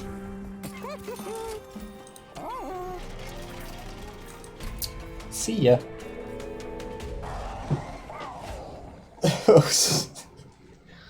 Nice eyebrows, buddy. Seraph the Chaste. The end is near. This incarnation of Hell's greatest foe has the power to cleanse all units of effects which don't benefit Seraph. I forgot about that. So that's pretty bad, obviously. With my, Rage? That's pretty bad with my Rage setup. I do still generate Rage, so Seraph will remove half of any buff and debuff effect stacks. I wonder... It says that don't benefit Seraph. Why would debuffs be included there? Anyways. Oh, it probably just says which don't benefit Seraph to signify that his buffs stay, I assume. His buffs and debuffs aren't affected. It's just weird phrasing. But I'm glad it clarifies it down here.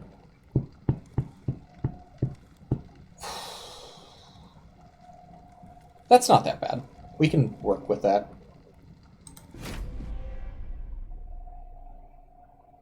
I think this is a win, if that's really all the boss does.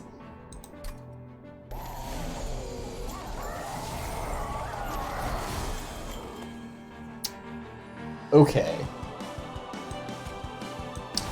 Very enthusiastic music. And I get the imp right off the bat. This is like the perfect first hand. So that kind of settles things.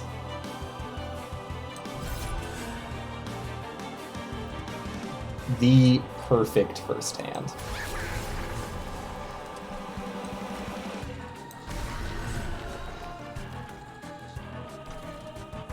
Sure. I got to play everything.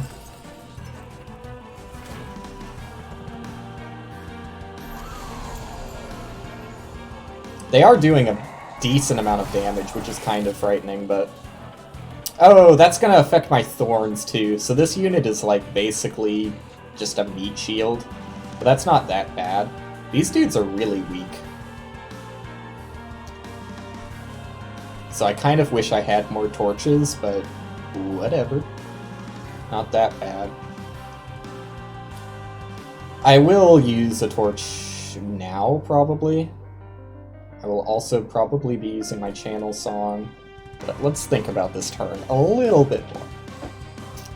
A little bit more. Yeah, this guy gets, like, much more proportionately punished than the rage guys, actually.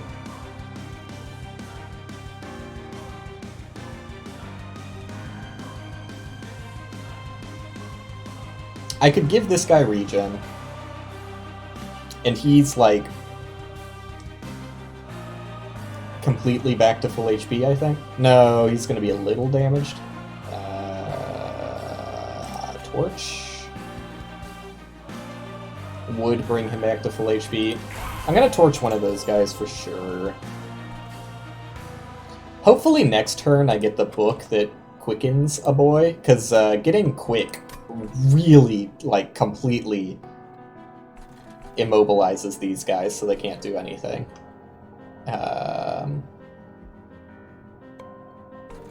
I can also just put one of these guys down and kill one of those.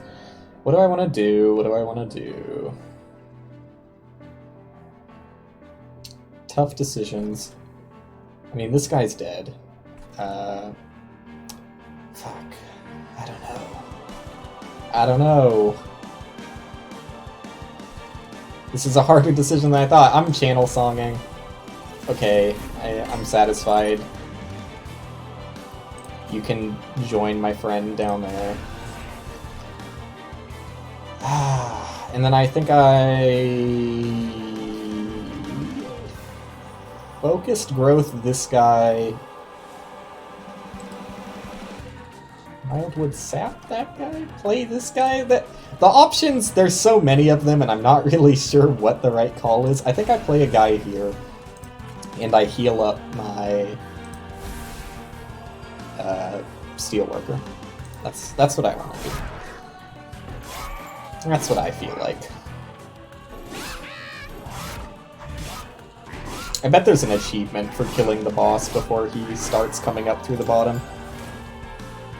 Oh, wait a second. I just got really scared. He's not going to remove this guy's multi-strikes, is he? Well, we'll find out. Okay, no, he did not remove multi-strikes. That would be way too punishing. I did not draw the book, even... Oh, no, I didn't get extra draw. Whoopsies, I'm dumb. Still, didn't draw the book. Keep boosting rage, though. Oh, and I can do this. Boost it further beyond. And boost it further beyond. And channel song. And I got a basic bitch train steward. Who becomes less basic and less bitchy with the benefit of channel song. I don't really want to heal that guy because I'm likely to draw focused growth and I can heal him with that next turn. God damn it, I just want to... And the fact that the X is like in a different position in every single menu doesn't help. Yeah, like it's over here on this one, it's over here on this one. It's up here. I get it that it's like right next to the part that you clicked it, but I'd rather it be the same for all of them. And I would also just rather you be able to click out of scope and exit that way. Anyways, I think we heal this guy and end turn.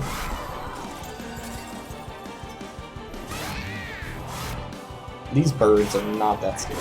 Oh, I'm gonna fuck the boss up on this turn.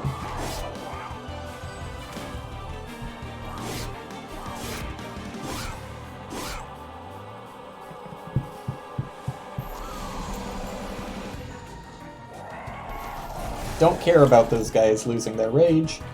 It is worth noting that it rounds up when it picks half. Whether it always rounds up, or whether it's just because 1.5 is what you would normally round up, is up for debate, I guess. Alright, so now this floor will pretty much never take damage because he's fast. Oh, okay, I was gonna say, does that count as a buff? But it looks like the yellow ones aren't counting as a buff, which is what I like to see. Do I want to save these guys?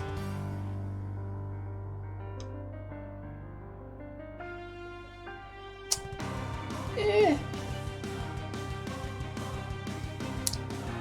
25 damage coming in. I could save... Oh, I can only save one of them. Well, I should save the one that does more damage then, yeah? Why'd I put that guy in front? I would rather that guy just died, honestly. Oh well. Heal him up, I guess. And... restore that guy.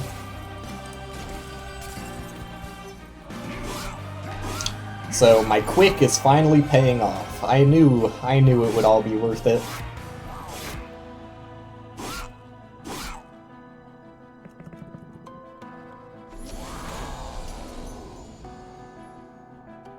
The only reason I was saving those guys at the bottom was for the potential that it would affect the boss fight, but it looks like it's probably not going to.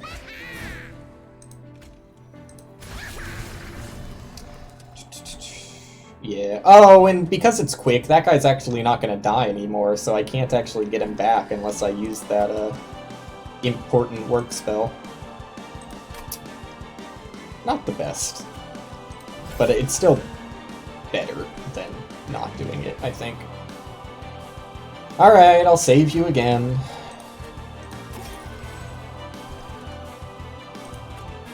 And I should really beef up my Thorns guy as much as I can so he's not completely useless.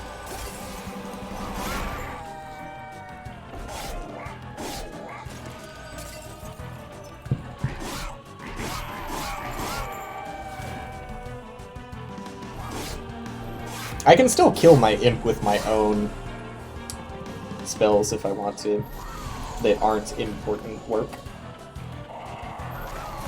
Damn it. My damage.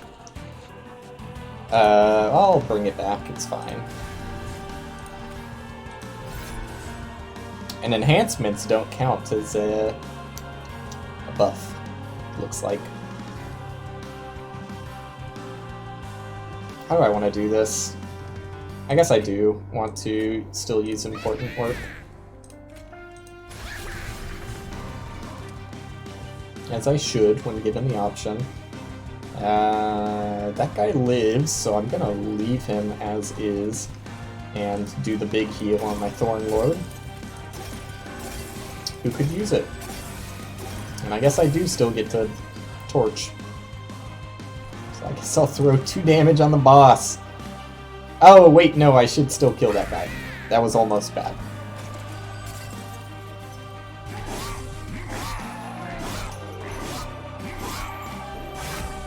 Oh, I guess he would have died. Never mind.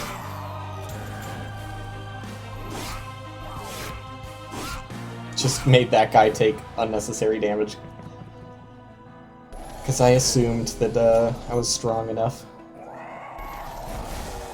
Alright, now is the part where I can't keep these guys on life support anymore. It has lost its utility.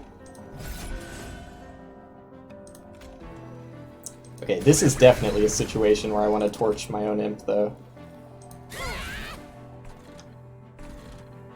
And sorry, buddies, you are toasted down there. I'm gonna heal him just because I don't know, I want him to be a healthy guy. It will affect the boss fight. I want this guy to attack as many times as possible. Is it worth it to give him the extra thorns? No, I'm gonna give him the extra 1 HP, which is definitely even less worth it. So. Whatever. See ya. Just don't debuff the middle floor. Oh, okay, he's bossing. He's a real boss now. Good to see ya. Rage.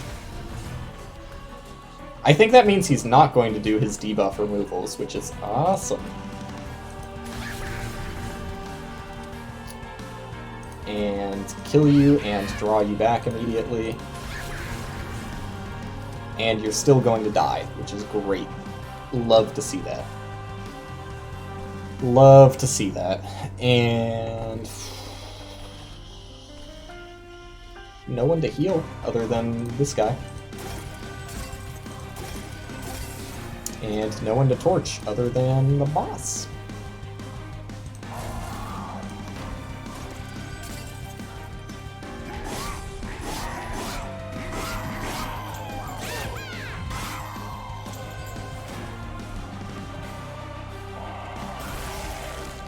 Oh, he?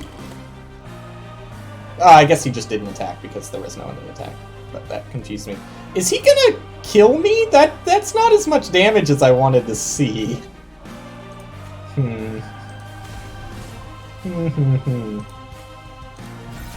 Yeah, he does a lot of damage on his own. So the fact that these guys aren't that healthy kind of sucks. Kinda sucks. But there's not much I can do about that. Oh, I really should have torched this guy on the last turn so I could get another hit. Damn. It actually came back to bite me. He is still really gonna get fucked by thorns, though. I just wish I had more thorns.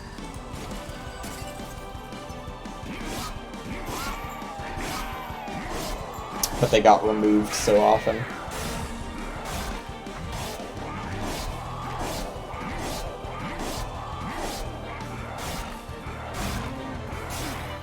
Alright. It's close in my head. I can't clearly work out if I've won yet. I feel like that looks like a loss to me. Oh no, he's dead too. Never mind. That's not a loss. That's 1 HP away from that guy dying, and I win. Which is exactly what you want to see. Why not buff him to the best of my ability? There you have it.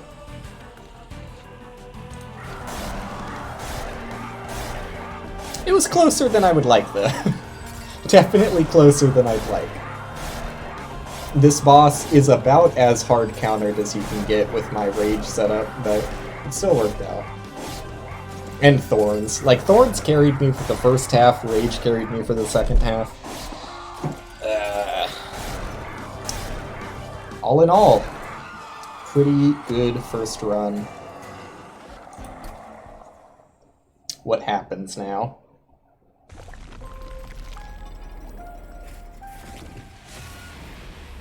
I light the pyre. Oh, the end. Okay. Cool. Covenant unlocked. The Covenant allows you to opt into a higher Ascension. Ascension. Your Covenant rank goes up every time you win. Yep, it's literally Ascension. Gotcha. Oh, and I leveled up Hellhorns to get March of Shields. Move a unit to the front and apply 10 armor.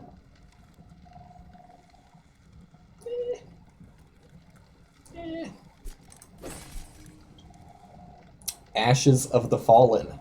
Summon abilities trigger an additional time. I like that one. Oh, I leveled up again.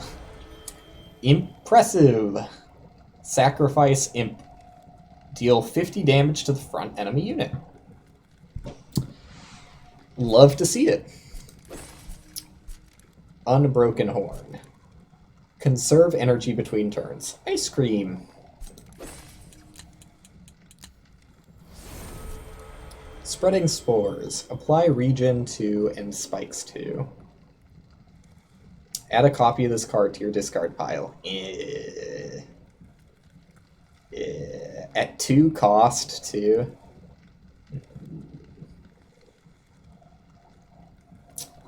It would need to be upgraded before it's useful. Grant +1 stack of spikes each time it's applied. I love that. New personal record.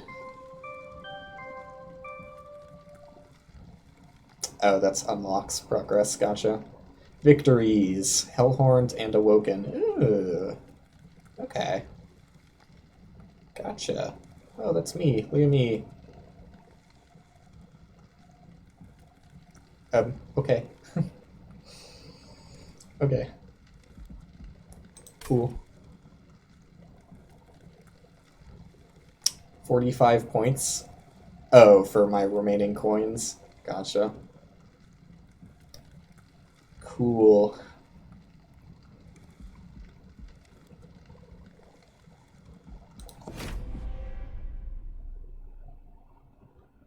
Cool. So that's probably going to call the stream after I look at all of this stuff. Your primary clan determines your champion, your starting deck, and what content you can find during the run. Yeah, I gotcha. Your allied clan adds starting cards and content you can find during the run. I do like the double class system. It's pretty cool. Oh, what the fuck? I wasn't expecting to get a... Like, what is that guy? I didn't have that guy in my deck. So what is Covenant 1? 1 of 25? They just had to do 5 more than Spire, huh? Let's see what level 1 does. Enemies are stronger and additional random cards. Oh, add additional random cards to your starting deck. Kind of hate that. Is Covenant rank 1? Unless the Covenants are completely separate and not additive like they are in Spire. I don't really like that. I guess it's better than Curses, but I don't know, that's kind of weird.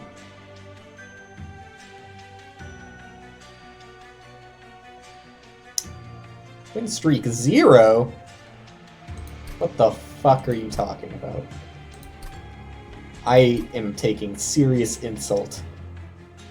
Oh, it's only between Covenants rank 1 and 9. Fine, whatever. Whatever. Alright, kinda cool. I'll probably look at, the cards and stuff. Ah, God, I guess I am gonna stream this again. It's pretty fun. It's pretty fun. It's pretty fun. I will probably, in all likelihood, go back to Terraria tomorrow, though. How good is the run history? That's important.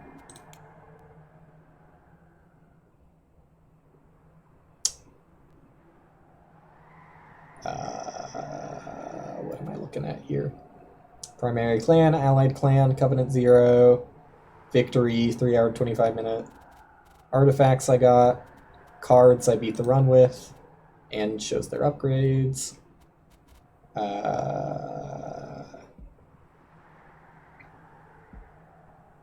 What? What does that even mean? Oh! Cool. No, though. I assume that means it just... Oh, copy deep link. I assume this is just a seed that you can generate for other people to play, I think. This tells you what bosses you fought, what encounters you got, how you did on those, if you took the challenges or not. The only thing that's really missing is what you do at like shops and like the in-between battle sections and like when you picked up cards and everything, but it's fine. It works as a run history. Credits, might as well. Ooh, that's flashy for credits. There he is! Mark! That's not what I was expecting to see. Okay. I'm sorry, I just didn't expect Mark to show up on my screen.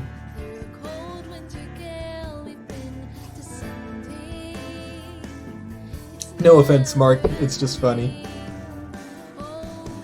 It's just funny.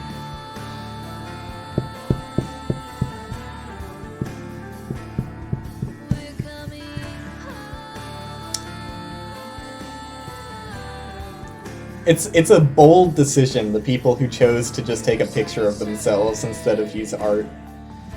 I respect it. I respect it. I like the layout of sections being hands of cards. That's kind of cool.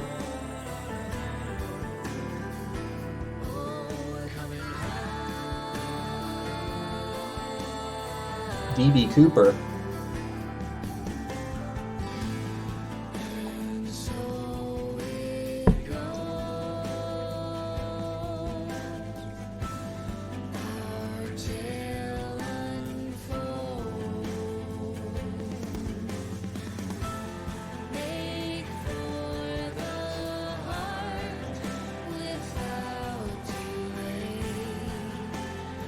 Okay.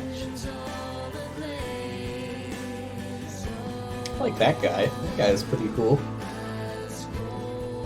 I like that guy too. Dude, I love these little guys. Give me more of those.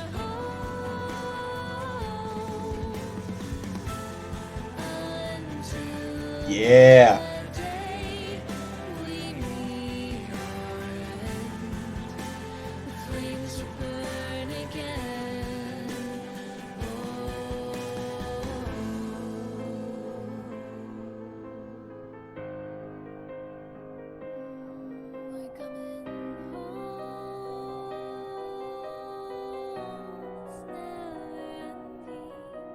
Wow, the OGs.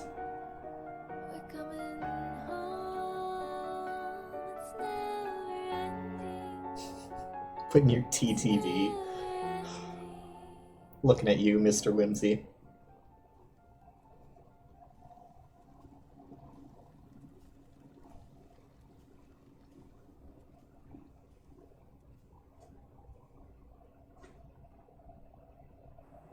Cool. Yeah. Yeah. Had fun. Multiplayer? What? Play online with friends and strangers. All features and content are available. You do not earn XP or mastery. Race other players in timed battles. Earn the highest score to win. Then why is it timed? Probably just to keep pace up, so that you don't race against me doing a 3-hour, 30-minute run. Play the randomized daily challenge and compete on the global leaderboard. It's weird that that's in multiplayer, but I guess it makes sense. Design your own challenge and share it online. Sure. Sure. This one seems interesting, though. I like that. It's an interesting way of doing a seeded run, pretty much. Cool. Yeah, I enjoyed myself. Pretty cool game. I was expecting some sort of, like, Where did I get to that library where you could see cards earlier? Can you not access that on the front menu? So that's kind of weird. Oh, you can do it in single player. Okay. Well, yeah, I'll probably look at this stuff next time, so I can look more deeply at the cards and stuff. But tomorrow, I will play Terraria in all likelihood.